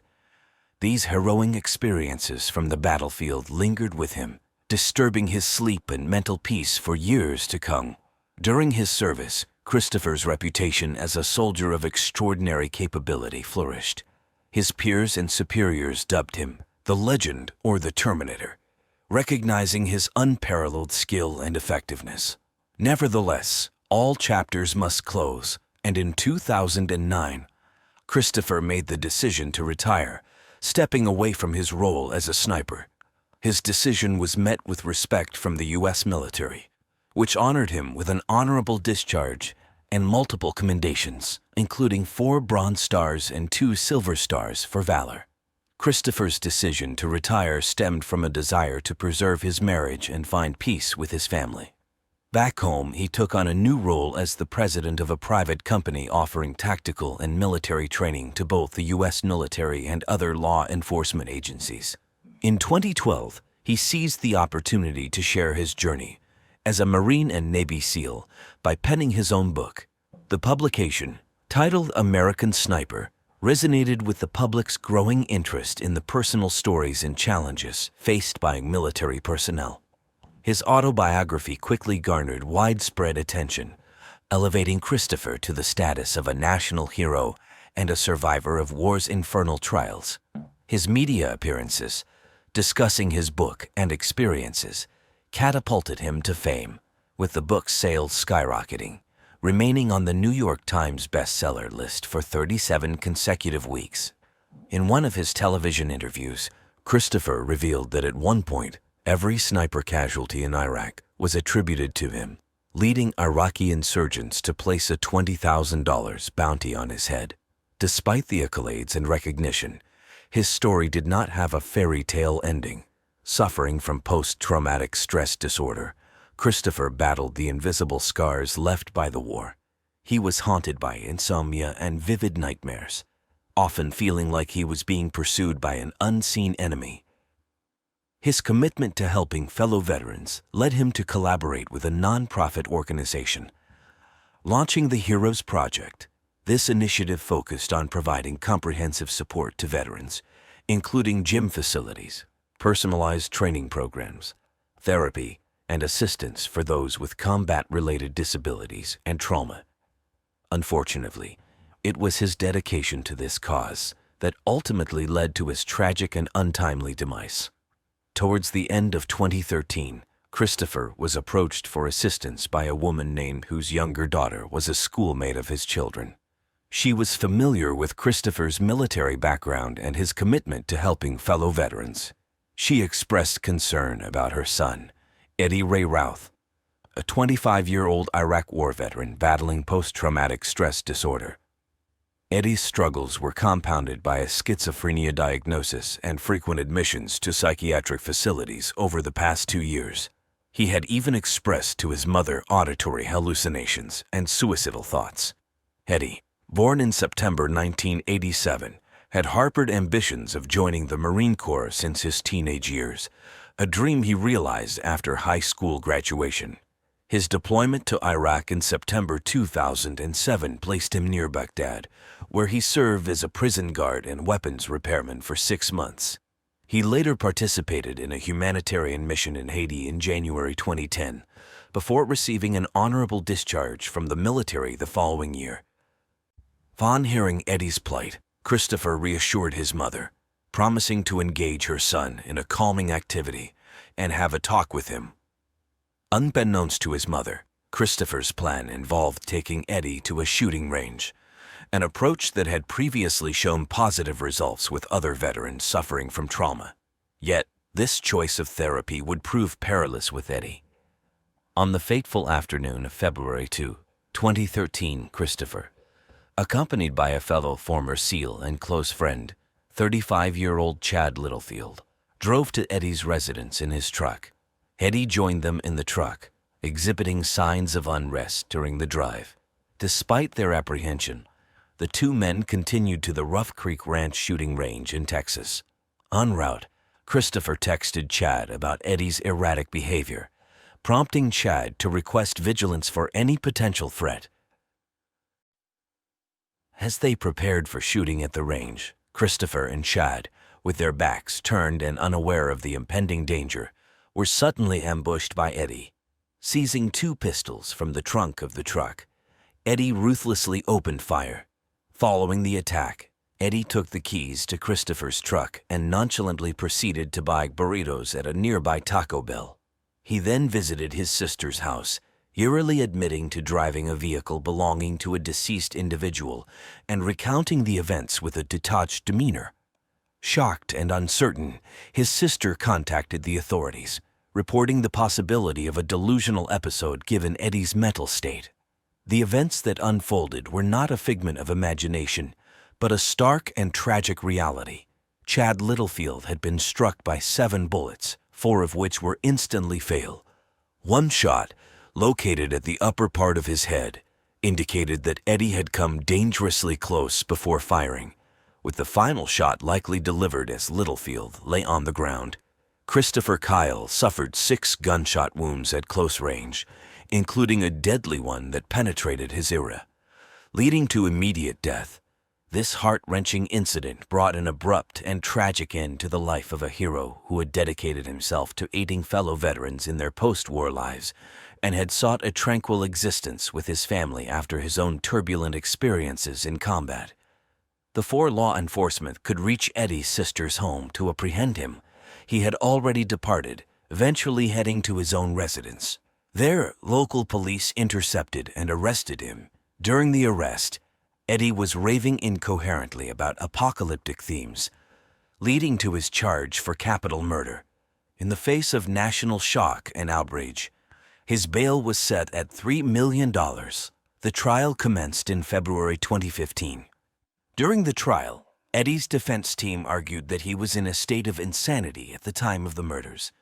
However, the prosecution's forensic psychologists cast doubt on this, suggesting Eddie might have been mimicking symptoms of schizophrenia and that his behavior could be attributed to a personality disorder exacerbated by drug misuse. The expert also suggested that his psychotic symptoms were more likely linked to substance abuse than to his wartime experiences.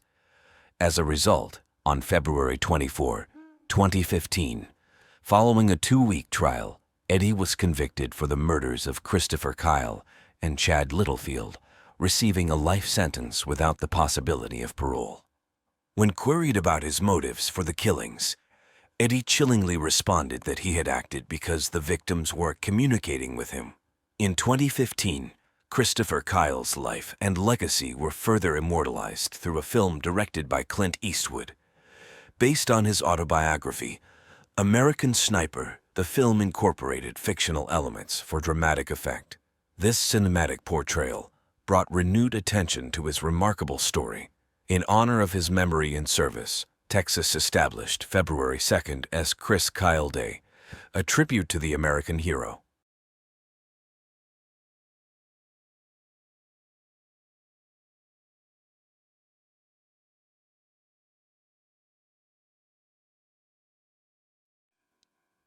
Kara Nichols faced her share of struggles, turning to drugs during her high school years and grappling with addiction well into her adult life.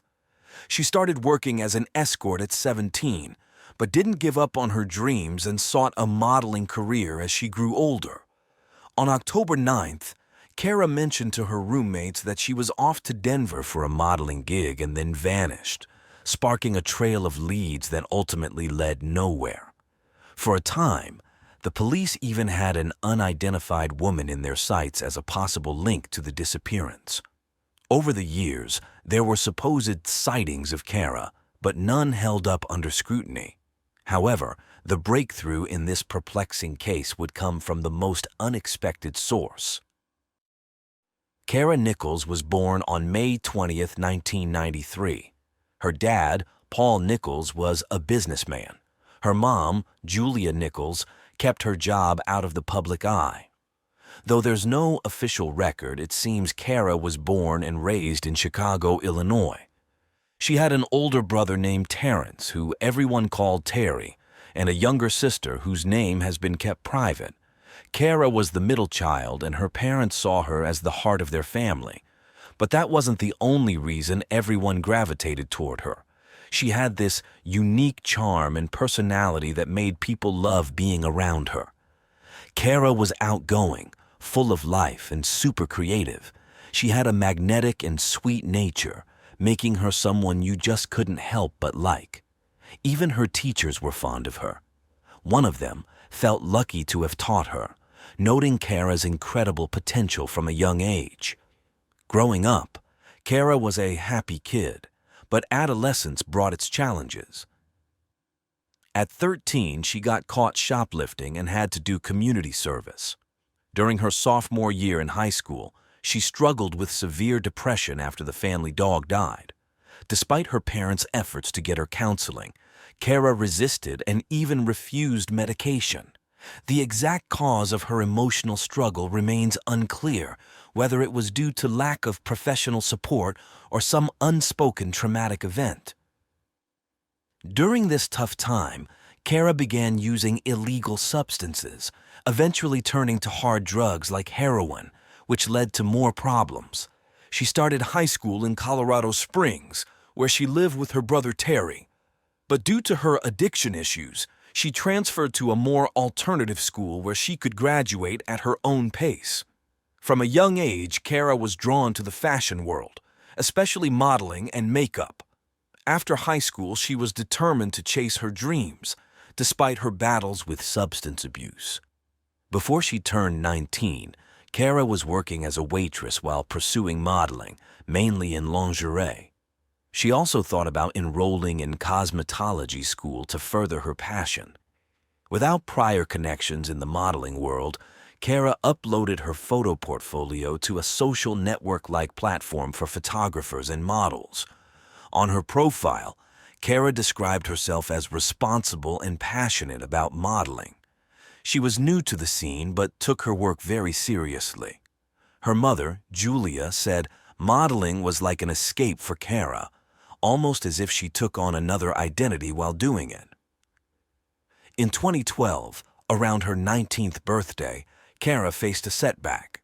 Her substance use led her to quit her waitress job, losing her main income source. That summer, she returned to her family home in Chicago, Illinois. Back under her parents' care, they convinced her to seek help, and she entered rehab to overcome her addictions. However, her stay was brief. She was expelled for not following the program rules. In August 2012, 19-year-old Kara decided to move back to Colorado Springs. She made friends with other local girls and kept daily contact with her older brother, Terry. On October 9, 2012 at 11:45 p.m., Terry got a call from Kara, who said she was heading to Denver for a modeling job. That was the last time anyone heard from her. After that call, Kara vanished. 2 days later, on October 11th, after trying to reach her without success, Terry visited her rented room to check on her, which was unusual since he hadn't heard from her for a while. Kara's roommates, Jeremy Swope and Archie Escobedo, told him she had left for Denver on the night of October 9th. Later, her parents, Paul and Julia, came to Colorado to search for her. They found her makeup box, phone charger, and $300 in cash in her room, which was alarming as these items were precious to Kara, hinting she might be in trouble. However, it wasn't until October 14th that the family reported Kara missing to the authorities. Paul informed the sheriff's office about her history of substance abuse and recent rehab stint. According to Paul, the police didn't take the disappearance seriously, barely making an effort to announce it in local news, and suggested the family was overreacting since Kara was an adult and didn't need to check in daily. In December 2012, investigators learned about a photo of Kara on an adult content and escort service website. An anonymous tipster also claimed to have seen her in Las Vegas. Yet, after thorough digital tracking, detectives concluded that Kara wasn't connected to the escort ad. Her photo had been used without her involvement. The case's investigation progressed slowly in the months following her disappearance. Things changed when Detective Tammy Tadlock took over the case on February 4, 2013. By then, there were 2 more missing young models who had been seeking work on the same website Kara used to post her photos and portfolio. the then president of the National Coalition Against Violence and Exploitation of Women, linked the site to at least 13 disappearances of young women who used the platform. The website issued a statement denying any wrongdoing, emphasizing their priority was to protect aspiring models and teach them how to spot scams. In the same year, Detective Tammy found an ad on a website for sexual services dated October 9, 2012, featuring a photo of Kara in lingerie. This discovery opened new leads, revealing that only a few of Kara's friends knew she also worked as an escort. One of these friends, who met Kara at a party a year earlier and whose identity remained confidential, shared that they both struggled with substance addiction and bonded over their time in rehab in 2012. This friend disclosed that Kara was never fully sober, regularly using small doses of heroin to stave off withdrawal symptoms, which helped her function daily. The friend also admitted to accompanying Kara to her escort appointments and confirmed that Kara financed her drug use with the money earned from these encounters. The case's renewed activity led to several calls to the authorities with potential leads. One call suggested shifting the investigation to Long Island, New York, but the law enforcement team found no evidence of Kara being there or involved in any sex trafficking network. On May 7, 2013, after accessing Kara's cell phone records, Detective Tammy's office left a voicemail for one of the last numbers contacted before Kara disappeared. The next day, Joel Hollendorfer, born November 19, 1975, and with a lengthy criminal record starting in the 1990s, returned the call. He had no known siblings and a history of theft, motor vehicle offenses, and harassment. Joel, who was 6 feet tall and weighed 194 pounds, had been married to Christina, with whom he had 2 children. His marriage was strained due to his drug addiction and frequent hiring of escorts. Joel's connection to Kara's disappearance seemed clear from the phone records, but his subsequent statement to Detective Tammy complicated the investigation. Joel confirmed owning the phone number in 2012 and said he spoke with a girl using a pseudonym that night. He claimed they texted and called for hours but never agreed on a meeting place, so he never met her in person. It was later confirmed that Kara worked as a prostitute under the pseudonym Joel mentioned. Detective Tammy pursued this lead, uncovering that Joel had listed his address in a place owned by his parents, John and Betty. A volunteer who analyzed Kara's phone records had been a reserve police officer in Santa Clara, California, and a manager for a special security program. A U.S.-based multinational company specializing in aerospace and military industries provided additional training to him in land navigation, a skill he used in the Army. Leveraging his acquired knowledge and the cell phone company's geolocation services, he mapped out Kara's last known movements from October 9th until the morning after, right before her phone went silent. According to the data, he placed Kara at the intersection of Goodman Road and Black Forest Road around midnight. This path, unusual in Kara's routine, was frequently traveled by Joel as it led to his house.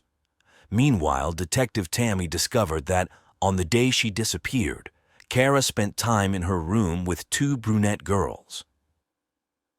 By November 2013, authorities identified and located one of these girls from Colorado Springs, who cooperated with the investigation to piece together the events of October 9th until the friends parted ways.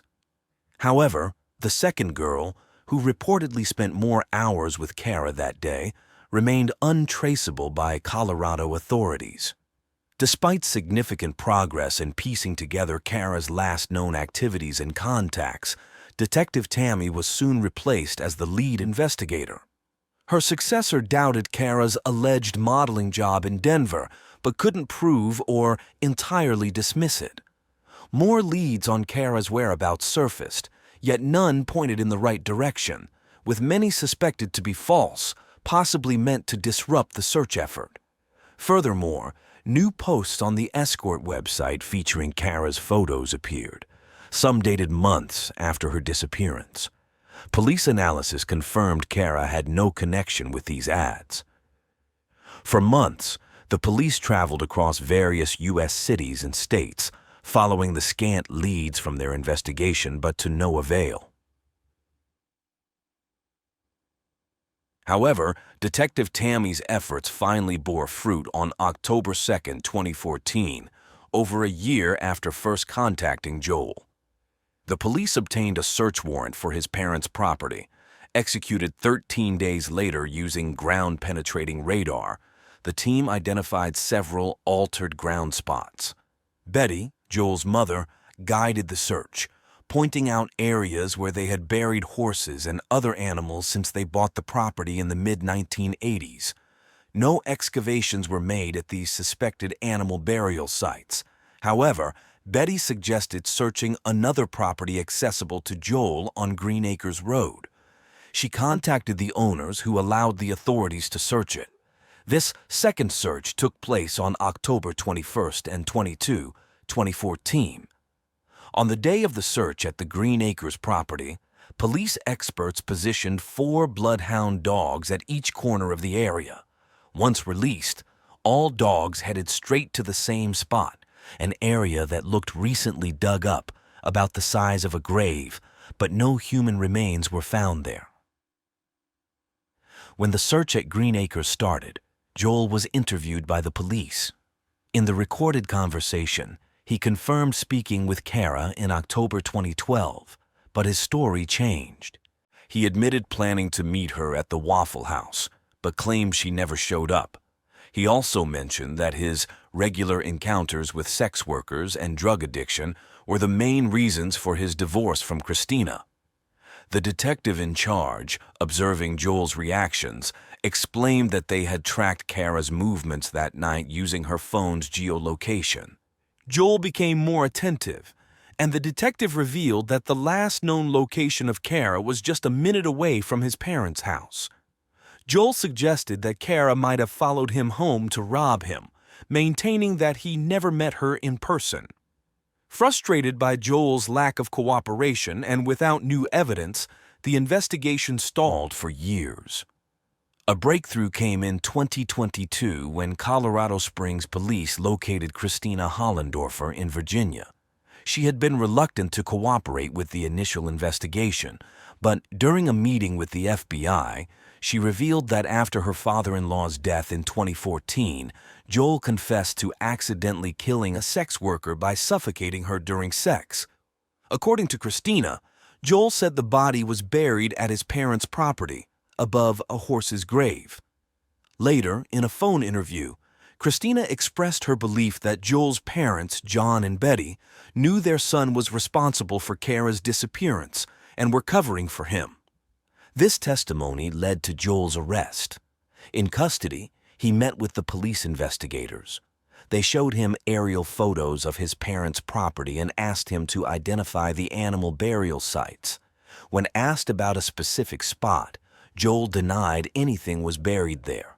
However, a week later, when Betty was questioned, she contradicted her son, identifying the same spot as the grave of Milo, her favorite horse. Authorities quickly mobilized to uncover the mystery behind Kara's disappearance. A team of volunteers and FBI agents began a new search on the property, focusing on the area where Betty's horse was believed to be buried. Less than 3 feet underground, they found human remains, which were carefully extracted and sent to forensic experts for identification. It was later confirmed the remains were Kara's. The autopsy report noted significant damage to her brain, liver, and muscle tissues, suggesting a possible heroin overdose. However, due to the body's advanced decomposition, the exact cause of death couldn't be determined, so the authorities relied on Christina's earlier statement for the official report. Joel was immediately arrested on charges of second-degree murder and tampering with physical evidence.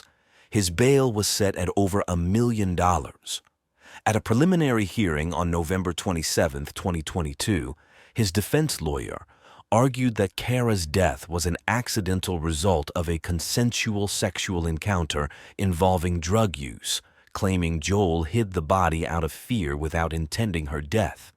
The prosecution countered this by stating that Kara had used up her remaining drugs hours before meeting Joel, making a drug overdose as the cause of death unlikely.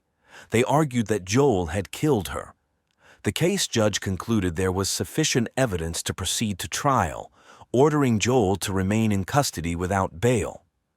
The arraignment faced delays due to the defense's stalling tactics, aiming to buy time for Joel before the trial started. In January, when the first meeting between the prosecution and defense was scheduled, the defense lawyer chose not to make any statement. A month later, she pleaded not guilty on Joel's behalf, requesting a trial start date of June 12, 2023. In May, during a meeting discussing jury selection and media coverage, Joel's legal team objected to live social media broadcasts, arguing it could affect the trial's fairness.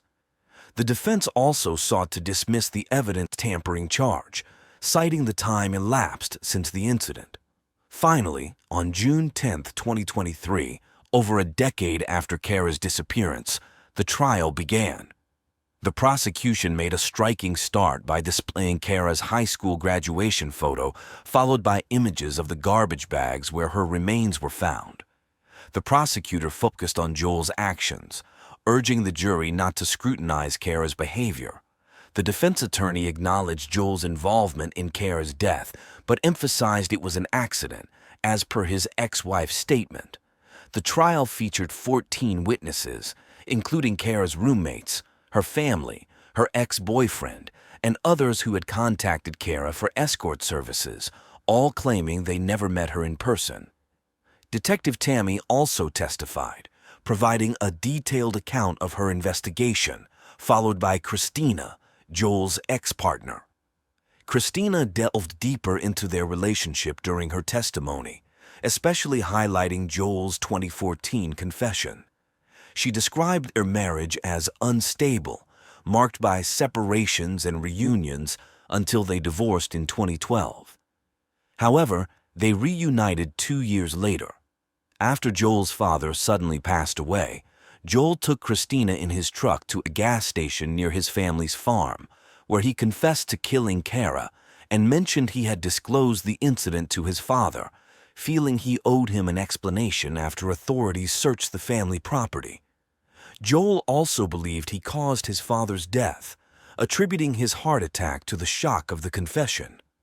Christina, skeptical of Joel's story, remained silent on the matter until nearly a decade later when investigators approached her. The forensic pathologist who conducted the autopsy provided crucial testimony, noting high levels of heroin in Kara's system, but argued that drug overdose alone was an unlikely cause of death. He reasoned that Kara's habitual drug use would have increased her tolerance, making a fatal overdose less probable. However, he also noted that her heroin-affected state could have prevented her from breathing properly, not fully dismissing the defense's theory but maintaining a neutral stance, allowing both sides to leverage his testimony to support their arguments. Significant evidence presented at trial included the recording of Joel's first interview with Detective Tammy in 2014. After a lunch break, the prosecution called various crime scene experts who had been part of the initial search at the property where Kara's body was found, including volunteer geologists who explained the use of specialized equipment in 2014 to detect human remains, noting that while anomalies were found on the property, they could not confirm the presence of human remains at that time. In their closing arguments, the prosecution proposed that Joel, fueled by anger from being spurned by his ex-wife, sought out Kara for a paid sexual encounter. They suggested that his rage escalated during the meeting, leading him to strangle her to death. In the final stretch of the trial, the prosecution laid out evidence of Joel's repeated attempts to call his ex-wife on the day he met Kara, just hours before their encounter. The prosecutor challenged the notion that Joel's actions were merely reactions to an overdose death, suggesting instead that they aligned more with an intentional killing. The defense admitted Joel's actions were wrong, but argued there was no concrete proof of his intent to kill. The defense's closing argument hinged on the lack of evidence to dispute the claim that Kara's death was accidental. 12 days into the trial, after nearly 5 hours of jury deliberation, Joel was found guilty of manslaughter, significantly reducing his potential sentence. Kara's mother, Julia, presented a heartfelt testimony that echoed the family's deep disappointment and shock at the verdict, feeling the jury failed to grasp the crime's severity. The judge, bound by the jury's decision, noted that Joel's prior convictions would be considered aggravating factors, potentially extending his prison time. On August 31, 2023, Joel was sentenced to 24 years in prison. This sentence left Kara's family and friends deeply disappointed, feeling the defense had unfairly blamed the victim. Kara's loved ones vowed to attend every parole hearing to ensure Joel serves his full sentence, publicly opposing any future parole. While Julia appreciated the judge considering the aggravating factors, she found the 24-year sentence too lenient, given the crime's gravity and the time Joel hid her 19-year-old daughter's body.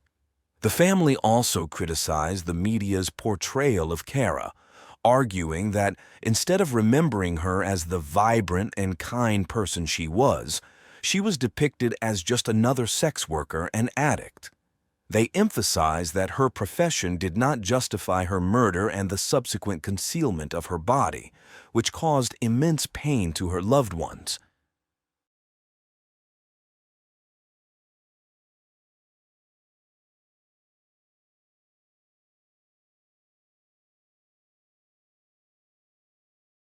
A young girl vanishes from a close-knit community. Where is 8-year-old Sandra Cantu? Parents are in a state of panic as the police search for the missing girl. Even today, we don't let our children play out in the front yard, only in the backyard. We're all searching frantically for 8-year-old Sandra Cantu.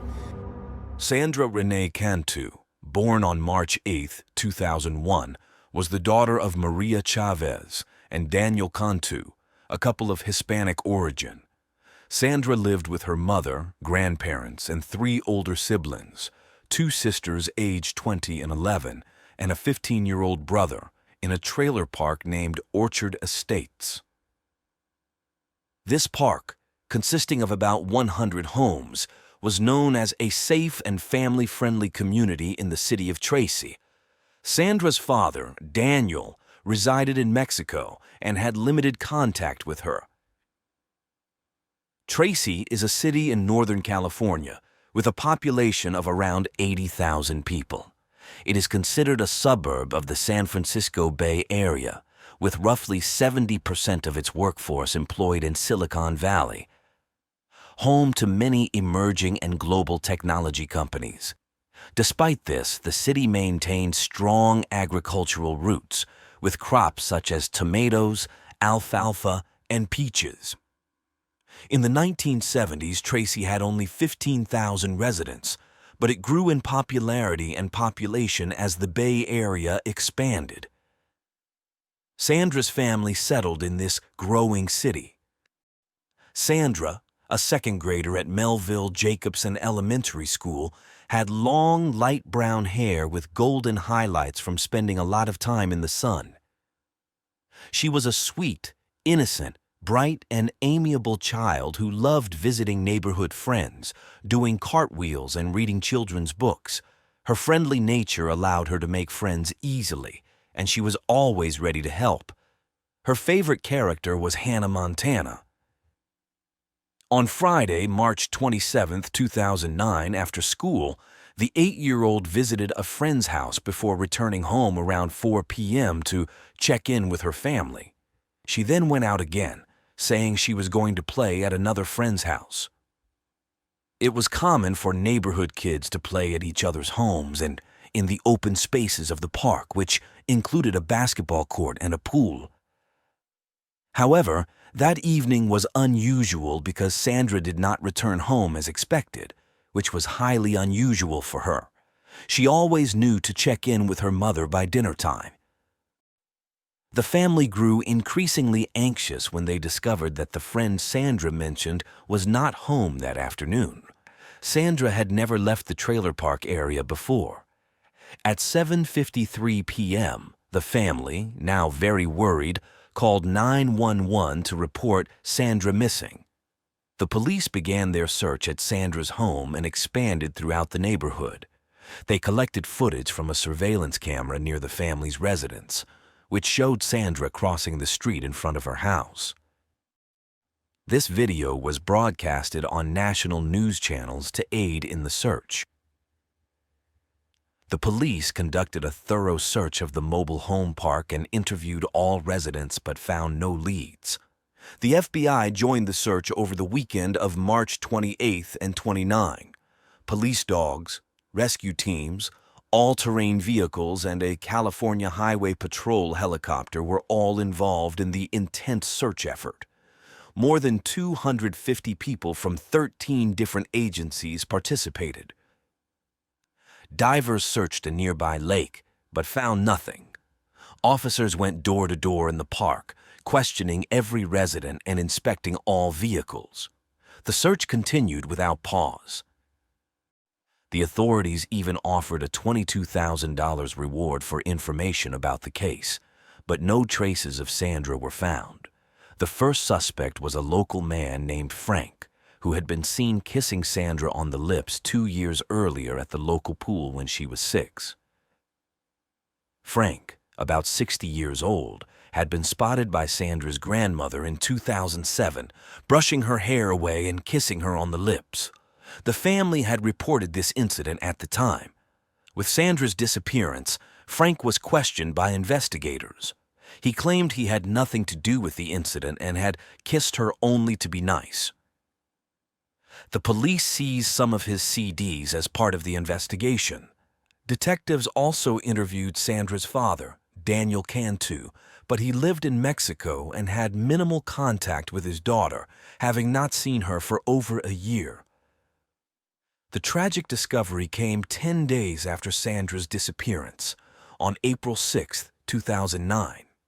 Agricultural workers draining a reservoir a few miles from the neighborhood, a task they performed twice a year, made a shocking find. At the bottom of the reservoir, measuring about 150 meters long and 30 meters wide, they found a suitcase. Inside was Sandra's body, curled in a fetal position. She was wearing the same clothes she had on when she went missing, a Hello Kitty t-shirt gifted by a neighbor for her birthday and black leggings. The horrifying crime stunned the residents of Tracy, leaving Sandra's family devastated. For days, dozens of people left flowers, posters, candles, and stuffed animals in her memory. An autopsy revealed that Sandra had been beaten and sexually assaulted with a foreign object before being asphyxiated. Toxicology reports showed she had ingested a powerful sedative. The suitcase was identified as belonging to Melissa Huckabee. FBI experts developed a preliminary profile of the suspect, believing it to be a white male between 25 and 40 years old, with a criminal history involving sexual assault or child pornography, who kidnapped for sexual purposes and then killed. They initially focused on all the men in the trailer park, but later turned their attention to a completely different suspect when they identified the suitcase's owner. Playing in the enemy's house, Melissa Huckabee was born on February 23, 1981, in Orange County, California. She was the eldest of 9 grandchildren. At 28 years old, Melissa was a volunteer Sunday school teacher at the Tracy Baptist Church, where her grandfather served as pastor. She grew up in Southern California and lived between Tracy and Orange County after high school. As an adult, she faced difficult times and struggled to find and keep a stable job. In 2002, Melissa Huckabee filed a restraining order against an ex-boyfriend, accusing him of harassment, death threats, and assaulting her grandfather. That chapter soon ended, and in August 2003, while 5 months pregnant, she married her then-boyfriend Johnny Huckabee. That same year, Melissa declared bankruptcy with debts totaling $26,300, including thousands of dollars in medical bills and credit card expenses. Her struggles continued as her marriage did not work out. They separated in August 2004 and their divorce was finalized in September 2005.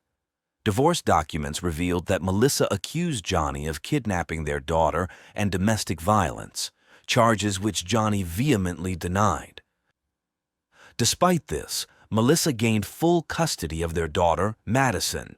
Melissa, always a loving mother with a strong religious upbringing, lived in Southern California, where she worked as an event planner and studied criminology at a community technical institute.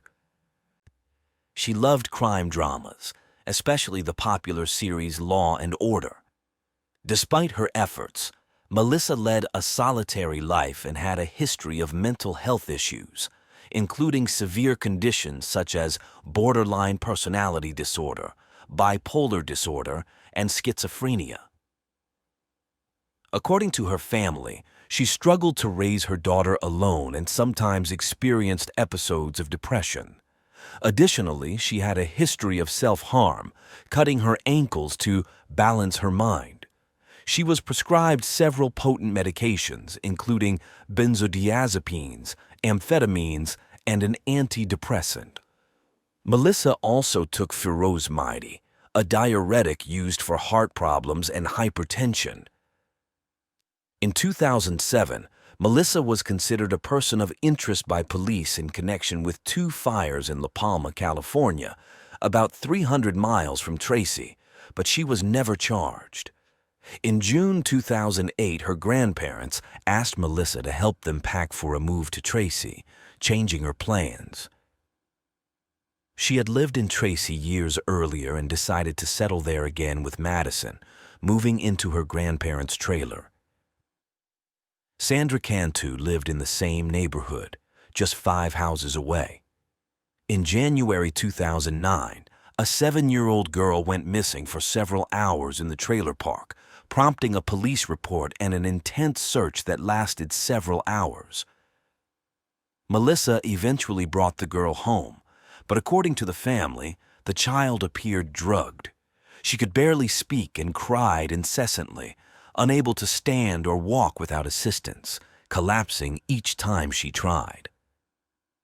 Her parents took her to the hospital where tests revealed benzodiazepines in her bloodstream, medications typically prescribed as sedatives or to induce sleep, alleviate anxiety, muscle spasms, and prevent seizures.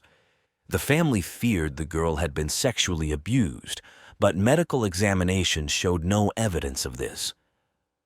A Tracy police officer interrogated Melissa, who reacted indignantly to the accusation. At the same time, it was revealed that the girl's mother had drug problems. With no evidence against Melissa, the case did not proceed. Another peculiar incident highlighted Melissa's odd behavior. She told a 37-year-old man she occasionally dated that she was pregnant, leading him to decide to marry her. Melissa even had the phone number of a bridal shop written in her notebook. On March 2, 2009, the couple met at the church, where Melissa gave Daniel a drink that he found to have a strange taste. He could not remember anything after that night. The police later found Daniel unconscious near a fast food restaurant. He woke up in jail but never reported Melissa. This incident occurred about 3 weeks before Sandra's death. On the day Sandra disappeared, while the police were searching the area, Melissa sent a text message to Maria, Sandra's mother, asking her to inform the police that something had been stolen from her house around 4 p.m. She added that she wasn't sure if this information would impact the investigation. Earlier, Melissa had called the manager of the trailer park to report a stolen black suitcase she claimed to have left outside her home. She even mentioned the stolen suitcase in media interviews. The day after Sandra vanished, during a vigil for her, a very agitated and tearful Melissa approached investigators, saying she found a note on the ground. The note, filled with spelling errors, read, "Cantu locked in a suitcase thrown in water on Bucketty Road and Whitehall Road. Witness." Suddenly, Melissa's demeanor changed, and she became completely calm, which caught the attention of the officers.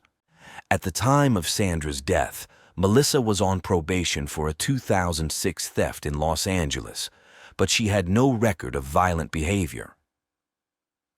2 days before Sandra's body was discovered, Melissa was admitted to a local hospital, claiming she had accidentally swallowed a razor blade while sleepwalking, which seemed to be a suicide attempt. Before Sandra's body was found, Melissa was not a primary suspect. She was interviewed several times, but the police believed she was merely seeking attention and had no evidence linking her to Sandra's disappearance. However, everything changed when Sandra's body was found in the very suitcase Melissa had reported stolen. Investigators then began to scrutinize Melissa's behavior more closely.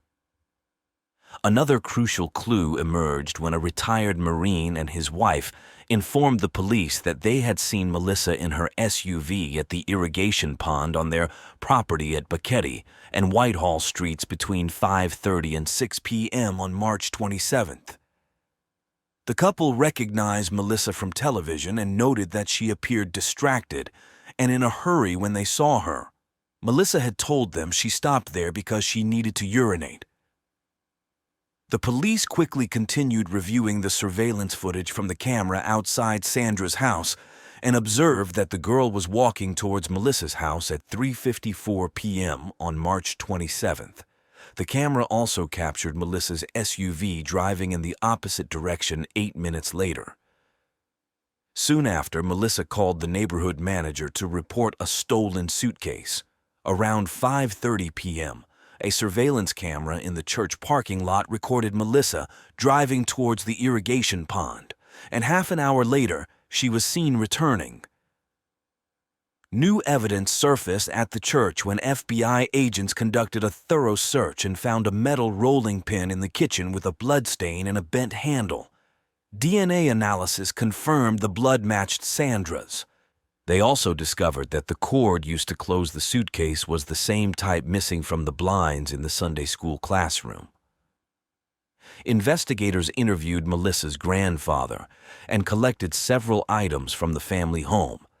On a computer at the house, they found a news article from September 2008 about Diverse finding a suitcase containing the remains of a missing 4-year-old girl. On April 9, 2009, Melissa was discharged from the hospital at 7 a.m. Later, she went to the police station for another round of questioning. After an hour, she was asked to return the next day. On April 10th, she underwent 6 hours of intense interrogation. Over time, Melissa broke down, transitioning from calm to distressed. She eventually admitted to causing Sandra's death, but fabricated an elaborate story of accidental death and panic. Melissa claimed that on that day, she intended to take the suitcase to the church, but encountered Sandra and decided to play hide and seek. She said she told Sandra to get into the suitcase, then zipped it up. According to her bizarre account, Melissa left her keys and cell phone, drove to the church, and forgot about Sandra. When she returned and opened the suitcase, she found the girl lifeless. She claimed she tried to revive her and placed a small towel on her forehead to cool her. Panicking, Melissa said she then decided to dump the suitcase in the reservoir. The story was obviously not credible, leading to Melissa's detention in the county jail. Initially, she broke down in tears but soon regained her composure. 4 days after her arrest, Melissa was charged with murder with special circumstances of rape with a foreign object, lewd acts with a minor, and murder during a kidnapping. According to the prosecutor's charges, Sandra's death was premeditated and malicious following sexual abuse. The police believed Sandra was heading to Melissa's house to play, as seen in the surveillance footage, and was killed shortly after arriving. However, the police could not establish a motive for the crime. The community was shocked by the news. It was hard to believe that a local resident, a mother whose child played with other neighborhood kids, could commit such a brutal act. Melissa even received death threats, prompting heightened security measures during her court appearances. The trial was marked by shock and disbelief. Melissa appeared in court for the reading of the charges, wearing a red prison jumpsuit and shackles. She had marks on her forehead, apparently self-inflicted, and she cried and trembled as the judge listed the charges. Given the nature of the accusations, she faced either the death penalty or life imprisonment without the possibility of parole. During the hearing, Melissa's defense requested a court order for a medical evaluation of the accused and a gag order to prevent case details from influencing the jury. Many of Sandra's and Melissa's family members wept during the hearing, with immense pain evident, especially when the charge of rape was mentioned.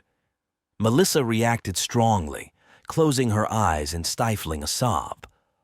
Her father expressed that the family was in shock and did not recognize Melissa as their own. Her ex-husband stated that although Melissa had struggled with emotional issues and had been medicated, he never believed she could be violent. He was utterly astonished by the charges against her. When he saw her in court, he did not recognize her.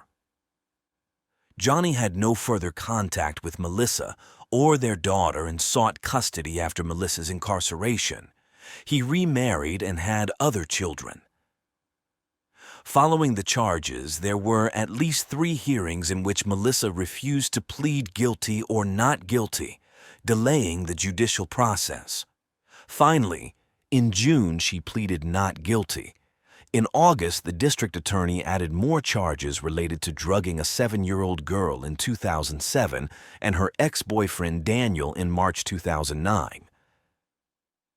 In April 2010, the defense requested the exhumation of Sandra's body for a second autopsy, but eventually withdrew the request. The county's chief medical examiner explained that relevant samples had been preserved for independent analysis, should the defense wish to determine if Sandra had been raped. Finally, on May 10, 2010, nearly a year after pleading not guilty in a routine pre-trial hearing, 29-year-old Melissa changed her plea. She pleaded guilty to first-degree murder with aggravating circumstances of kidnapping. Melissa made a deal with the prosecution to drop the other charges against her, including lewd acts with a minor, rape, and drugging a 7-year-old girl and her ex-boyfriend. By admitting guilt, she aimed to avoid a potential death sentence. After the gag order was lifted, more details about how Melissa killed Sandra emerged. Based on the pathologist's report, the prosecutor stated that Sandra was suffocated with a piece of cloth soaked in alcohol. Authorities also found a blood-stained piece of fabric tied around Sandra's head and knotted with a rope. The cause of death was homicidal asphyxiation. According to prosecution documents, Melissa sedated Sandra, took her to the church, and sexually assaulted her with a foreign object, apparently the rolling pin that was found. Ultimately, Melissa was sentenced to life in prison without the possibility of parole. On the day of her sentencing, she could only say she did not understand why she committed the horrific crime. She acknowledged that she would have to struggle with that question for the rest of her life. Sobbing, she apologized to Sandra's family, admitting she should never have taken Sandra from them. Melissa said she owed them an explanation, but still couldn't comprehend her actions. She also stated that she would live with the fact that she killed a sweet, innocent girl like Sandra for the rest of her life. That day, Melissa denied raping Sandra. She told Sandra's mother that Sandra did not suffer and that there was no sexual abuse. She asked for her forgiveness, although she admitted she couldn't imagine forgiving someone who harmed her own child. However, Melissa's claims were contradicted by the pathologist report, which revealed that Sandra had a cut on her lower lip, an abrasion on her elbow, and injuries to her genital area. Toxicology tests also found traces of a medication used to treat anxiety disorders in Sandra's body. It was also proven that Melissa had written the note indicating where Sandra's body was located in the suitcase. The lingering mystery remains. Why did she do it? Melissa's history of mental disorders seems key. She was diagnosed with borderline personality disorder, which affects how people feel about themselves and others, causing significant problems in everyday life. Those with the disorder often experience intense fear, impulsivity, and frequent mood swings. The prosecutor in the case speculated that Melissa killed Sandra simply to gain attention. The prosecutor suspected that Madison might also have been a victim of her mother. Madison had a history of frequent illnesses requiring hospital care. Moreover, Melissa had a record of self-harm and setting fires, and had verbally or psychologically attacked others to draw attention. According to the prosecution, after the murder, she achieved her goal of being the center of attention. Another theory suggested that jealousy was the motive, as Sandra was loved by everyone, whereas Madison, who meant everything to Melissa, did not garner the same admiration. These, however, are speculations. Investigators are certain it was a premeditated crime, and they believe Melissa had been practicing by drugging the other 7-year-old girl and her ex-boyfriend before ultimately killing Sandra. Melissa's case is notable not only for its cruelty, but also because it is rare for women to commit such crimes. Only between 5% and 15% of sexual predators are women. Furthermore, they rarely commit sexual offenses against children, and when they do, they are generally accomplices rather than perpetrators. Women are typically seen as nurturing and less threatening, so images of women accused of sexual abuse are particularly shocking to our sensibilities. According to the United States Department of Justice, approximately 1 in 10 homicides is committed by women. When women kill, it is more likely that their victims are close to them, such as their children, boyfriends, or spouses. The traditional role of women is to care, not to kill, and when a woman commits murder, it is more often in self-defense or due to some form of mental illness. Sandra's case defied all these paradigms, and Melissa's motivation for ending the child's life remains a mystery.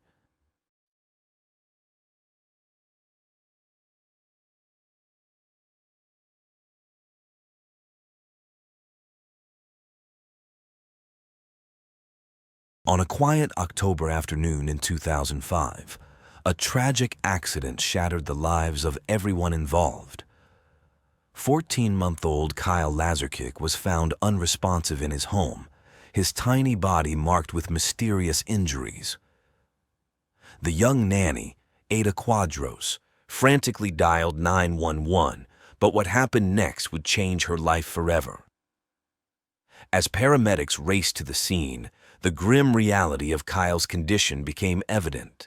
Despite Ada's desperate attempts to save him, the baby's injuries were severe. But what could have caused such a tragedy? The answers seemed elusive. Ada Quadros was born on September 13, 1977, in the coastal town of Chimbote, Peru. She was the first child of Victor Quadros, a veterinarian, and Luz Fernandez, a teacher. Ada was the eldest of 4 siblings and consistently excelled academically, even winning knowledge contests. She had a happy childhood filled with dreams of self-improvement. Ada later recounted that she spent much of her childhood with one of her sisters on their grandparents' farm, enjoying the close connection with nature and animals. This period was one of the happiest times of her life. Although Ada's family wasn't poor, they were not wealthy either. During her teenage years, she looked for ways to contribute financially. Together with her sister and a friend, she formed a group to entertain at children's parties. After high school, Ada enrolled in a private university to study law. Unfortunately, her financial situation did not allow her to continue, and she had to drop out. Despite this setback, Ada was determined to succeed and support her family. With this goal in mind, she applied for a U.S. visa through the lottery program. Like many young people from Peru and other Latin American countries, Ada saw the United States as a land of opportunities. She was determined to move there, work hard, earn a better income, and pave the way for a brighter future for herself and her family. Her family was thrilled for her. They sold some belongings and did everything possible to gather enough money for her journey. Her destination was Texas, where she initially planned to stay with some relatives. In early 2004, she began working as a waitress in a restaurant. After some time, she joined a company that placed nannies in households. This is how she met the Lazarkick family. The Lazarkick family consisted of Father Michael, commonly known as Mike, Mother Renee, their eldest daughter Alyssa, and twin boys Ryan and Kyle. Little is known about the family's background except that they married in 2000. Shortly after their wedding, Renee became pregnant with their first daughter, Alyssa. Just 4 months after Alyssa's birth, Renee was expecting again, this time with twins Kyle and Ryan. The Lazarkick couple wanted to hire a trustworthy nanny to take care of the twins when Renee returned to work. Alyssa was already comfortable in a daycare she attended daily, where she had made several friends, so they decided she would continue going there. The couple interviewed several candidates, and Ada stood out as the best option. At 27 years old, she was young but not a teenager. She appeared healthy, strong, well-mannered, and cheerful. Renee wanted Ada to start immediately so she could spend a few weeks with her, explaining the household routines, where things were, and what was expected of her. She also wanted to observe how Ada handled the young twins, who were just over a year old. The family had one specific request. They needed assurance that Ada could commit to staying with them for 18 months, and Ada committed to this arrangement. Initially, it was agreed that she would only spend the day at the Lazarkick household, but after some time, they asked her to live in, and Ada agreed.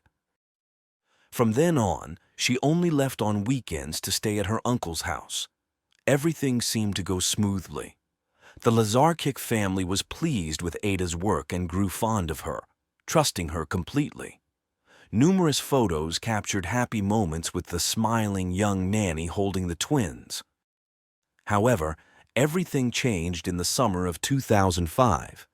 Ada informed the Lazarkick family that her uncles were returning to Peru before moving on to Germany. Ada was prepared to go with them and had already purchased her plane ticket for October 29th of that year. Understandably, this was disappointing news for the couple since it was not what they had agreed upon. Eventually, they understood and only asked Ada to stay until they could find a replacement. They even requested her help in searching for and selecting her successor. Ada agreed, but from that point on, she no longer stayed overnight at the Lazarkick home. Instead, she returned to her uncle's house each night and came back early in the morning. Given the change in circumstances and Ada's impending departure, the Lazarkick family scheduled interviews with several nanny candidates for Wednesday, October 12th. During the day, Renee called Ada and asked her to prepare macaroni and cheese for the children. Ada complied and fed the kids. When Renee returned home, she greeted her children, saw they were well, and after interviewing the candidates, spent over an hour with her little ones before they went to bed. Nothing seemed out of the ordinary. However, at 5 a.m. on Thursday, October 13th, Kyle woke up crying, which was unusual. The twins were typically heavy sleepers and never woke up on their own. It always took someone to wake them. Nonetheless, Renee got up, went to the twins' room, picked up Kyle and soothed him until he fell back asleep. She then returned to bed. 2 hours later, at 7:30, Mike went to the children's room, woke them up, hugged and kissed them, and left them in Ada's care before heading to work. Renee woke up just before 9:30 and spent some time with the twins. She changed Ryan's diaper, said goodbye to both him and Kyle, and left for work. The children were fine, with nothing out of the ordinary except Kyle's early wake-up. That day, their older sister Alyssa went to daycare as usual. But things took a dramatic turn around 1 p.m. when Ada called 911, highly agitated, saying that one of the children, Kyle, had stopped breathing and was turning blue. After providing the address, the operator gave Ada instructions to perform CPR on the child. Ada followed the instructions while paramedics were on their way. A few minutes later, they arrived at the house and took over Kyle's care. They asked Ada what had happened, and she, very distressed, explained that after lunch, she had put Kyle in his crib and returned to get his brother. But when she got back with Ryan, Kyle started vomiting and stopped breathing. While paramedics attended to Kyle, Ada called Renee to inform her of the situation, giving her a different version of events.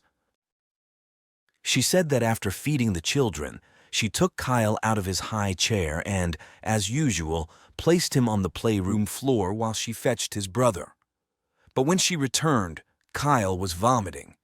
She went to the kitchen to get a bowl to catch the vomit, and when she returned, Kyle had fallen. She said she picked him up, took him to the sink, and performed the maneuver Renee had taught her in case one of the children stopped breathing. But it didn't work, and she also attempted CPR. After initial treatment, the paramedics transported Kyle to the nearest hospital. When Renee arrived at the house, the ambulance with her son had already left, but the police were still at the scene. Renee took Ryan, the other twin, and asked Ada to accompany them. They followed the police, who escorted them to the hospital. During the drive, Renee called her husband and they met at the medical center. A few minutes later, the doctors decided to transfer Kyle by helicopter to the Dallas Children's Hospital. The Lazarkicks returned home, left Ada to care for Ryan, and headed to the Dallas Children's Hospital. Ada asked them to keep her informed about Kyle's condition. On the way to the hospital, Renee started worrying that Ada might be too nervous to look after Ryan properly, so she called a friend to assist the nanny at the house. Shortly after, her friend arrived at the house. Ada, visibly distressed and crying, opened the door for her. She asked Ada to explain what had happened. According to her account, Ada said that Kyle was standing between the playroom and the kitchen when he suddenly collapsed. Ada claimed she dropped a plate she was holding, picked Kyle up, took him to the living room, and performed CPR on him. She recalled Ada mentioning that Kyle's brain hadn't fully developed and that this issue had started at birth. She didn't fully understand, but Ada kept talking, saying she loved Kyle and would never hurt him. She tried to calm the very upset nanny, reassuring her that she hadn't done anything wrong and that she was a good person. Meanwhile, at the Dallas Children's Hospital, the Lazarkick family received devastating news. The doctor in charge of Kyle reported that the child had suffered severe head injuries, with multiple bruises on his head, arm, and left shoulder. A neurosurgeon met with the distressed parents to explain that something had to be done to relieve the pressure on Kyle's brain, though survival was unlikely. A child abuse specialist who also met with Mike and Renee suggested that Kyle's injuries could be consistent with abuse. The specialist stated that Kyle's injuries were so severe, it was as if he had been in a car accident or fallen from a sixth floor. Initially, Renee couldn't believe it. She thought Ada might have accidentally dropped the child or was too scared or ashamed to admit it. But the doctors clearly explained the extent of Kyle's head injuries and the force required to cause them. With this information, the possibility of an accident seemed implausible. Renee immediately called another friend to pick up Ryan and take him away from the house.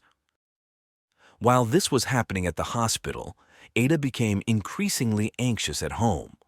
Renee's friend had to leave to pick up her son from school and take him home.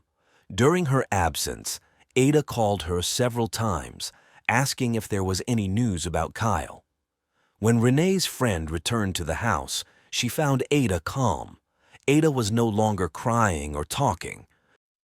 Shortly after, a police car drove by the house. Upon seeing it, Ada lost her composure. She began crying uncontrollably and shouting, "No, no, no." She collapsed to the floor behind a door, repeatedly insisting she would never harm Kyle. Two female detectives arrived to interview Ada as the person who had called 911 about the injured child. She had been the only adult present when the incident occurred. As the detectives located the house and got out of their patrol car, they heard Ada's cries. Upon entering, they found her extremely agitated. When Ada was able to speak, she explained that she had taken Kyle out of his high chair and placed him on the playroom floor. She was patting his back to help him burp when he suddenly began to vomit. Ada said she went to the kitchen to get a container to catch the vomit, as Renee disliked stains on the floor. While she was cleaning, Kyle turned blue, fell, and started convulsing. She claimed she took him to the living room, called 911, and followed the dispatcher's instructions. During the interview, the other officer called the hospital to get an update on Kyle's condition. When they discovered the diagnosis, detectives told Ada that her story did not account for the injuries Kyle had. Ada suggested that Kyle might have hit his head when he fell after she left him alone in the playroom. But the officers noted that the playroom floor was covered with soft rugs, making this explanation unlikely. Trying to offer another explanation, Ada said that Kyle might have hit his head on the door frame when she carried him on her hip. At the officer's insistence, Ada demonstrated how Kyle could have been hurt and mentioned that Mike and Renee often bumped Kyle's head without any problems. The officer checked the spot where Ada claimed Kyle hit his head but found no evidence of a strong impact. When the officers told her that the injury didn't seem severe enough to cause the extensive damage the doctors described, Ada insisted that the impact was strong because she was running with Kyle in her arms. She also stated that she had never shaken or hit either of the twins. The officers urged Ada to tell the truth, as it could save Kyle's life, but Ada provided no further explanation. Given the circumstances, the officers reported the situation to their command and took Ada into preventive custody for further questioning. Meanwhile, crime scene investigation units arrived to examine the house. After completing their task, they informed Renee's friend, who had stayed at the house on behalf of the owners, that they could clean up and organize everything for the family's return. While several friends cleaned the house, they found a piece of adhesive tape sticking out from the door of a cabinet under the kitchen island. When they opened the door, they noticed it was broken and held together by tape. As a result, opening it caused the door to become misaligned. They simply placed it back and secured it with the tape, but found it strange because Renee was always careful with broken items to prevent the children from getting hurt. They had a hunch and called the police to report the door. Shortly after, investigators returned to collect potential evidence. Later, when questioned about the cabinet door, Renee stated that she frequently used that door and had never seen it held with adhesive tape. By Friday, October 14th, all of Mike and Renee's hopes had vanished. The doctors informed them that Kyle was brain dead and had no chance of recovery. Amid indescribable pain, the couple authorized the removal of life support, after which Kyle passed away. 3 days later, on October 17th, the detectives interviewed Ada in prison, where she was accused of premeditated assault on a minor. This time, Ada claimed that the day before the incident, she was preparing the macaroni and cheese that Renee had requested. She had Kyle sitting on the kitchen counter, and the child fell, landing headfirst on the kitchen floor and hitting his head hard. Ada said she picked him up and checked for injuries. The only thing she noticed was redness on his ear and the right side of his head, so she applied cold compresses and gave him a pain reliever.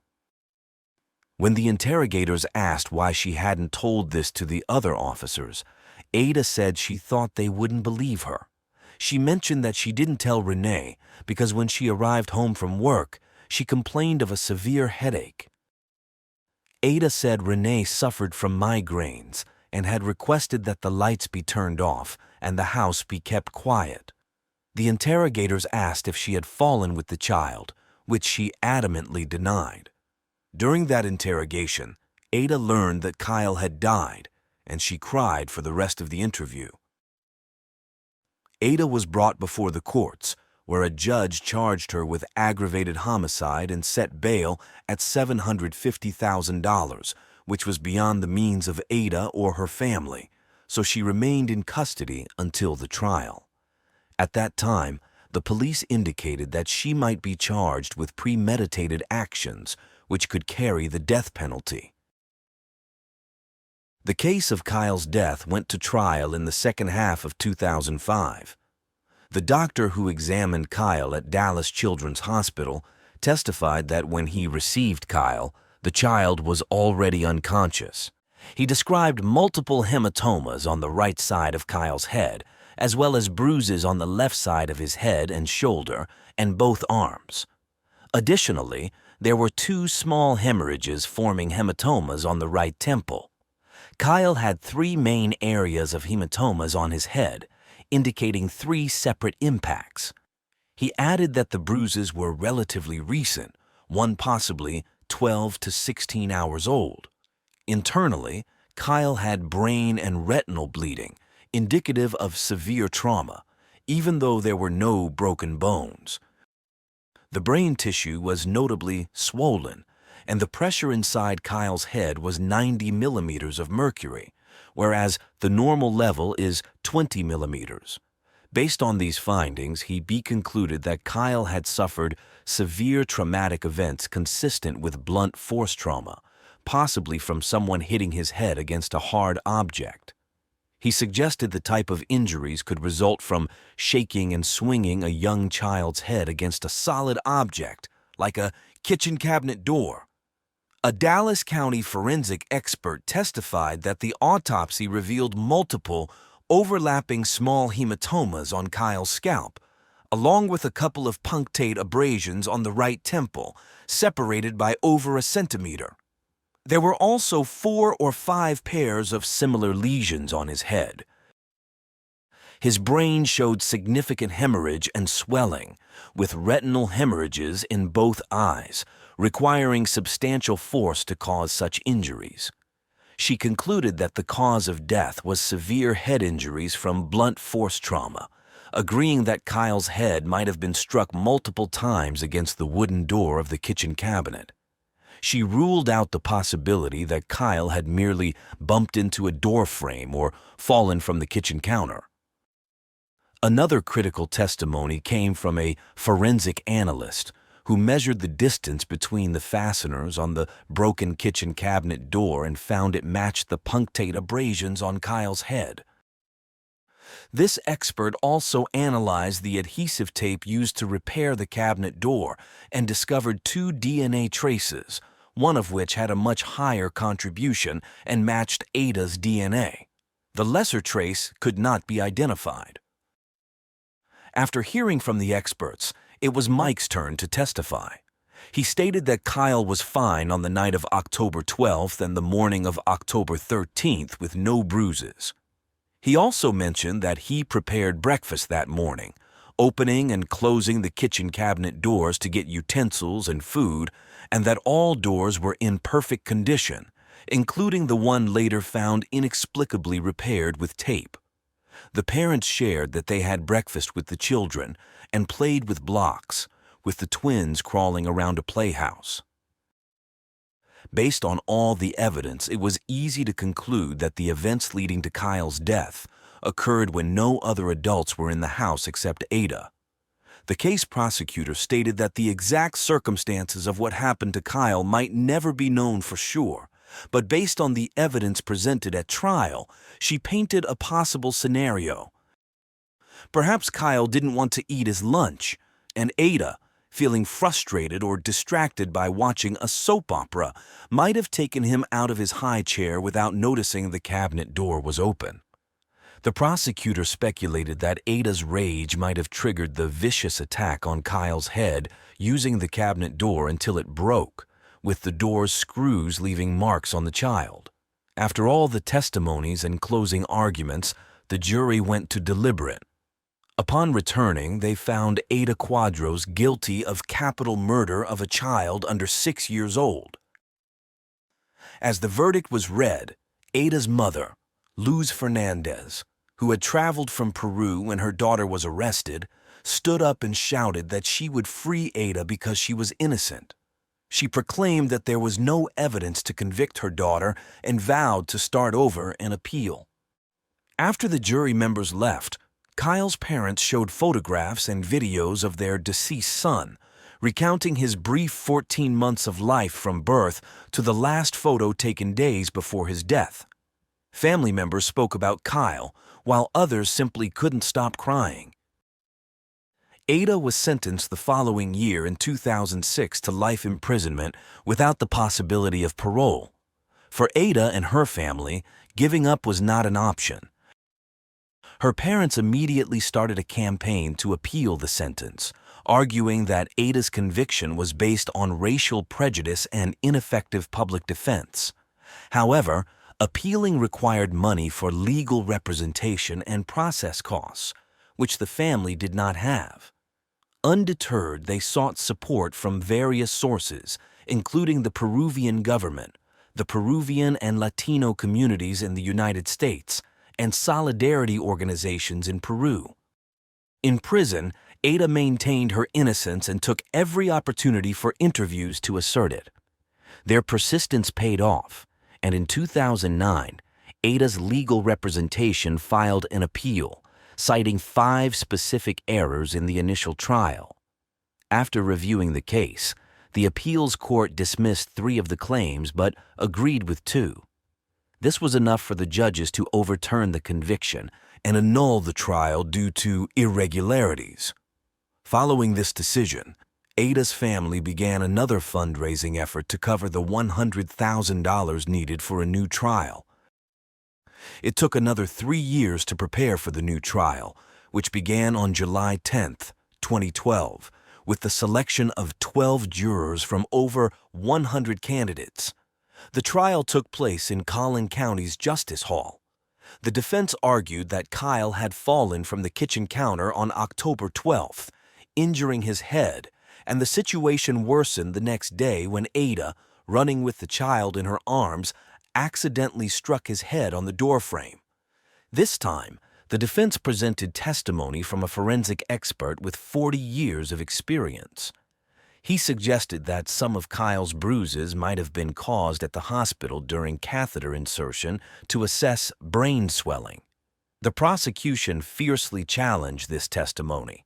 David Gardner, an employee of the kitchen cabinet manufacturer, also testified for the defense. He proposed alternative explanations for the broken cabinet door, though he didn't entirely rule out that Kyle's head could have been struck against it. A poignant moment in the trial was Mike's testimony, where he described Kyle's last 2 days connected to numerous tubes and machines, eventually being taken off life support and dying in his parents' arms. The defense argued there wasn't enough evidence to convict Ada, but the prosecution highlighted the medical findings and the numerous times Ada changed her story. After the sessions concluded, the jury deliberated for 5 hours, even requesting to listen to the 911 call recordings again. Ultimately, they once again found Ada Quadros, then 33, guilty of capital murder and sentenced her to life imprisonment without parole. Back in prison, Ada joined the prison volleyball team, learned Braille, and won an art contest with a drawing of the Virgin Mary, which she auctioned to raise funds for a new appeal. Ada, from her cell, maintains her innocence, her spirit unbroken as she and her family continue their fight for an appeal, seeking a chance to prove what they believe to be the truth.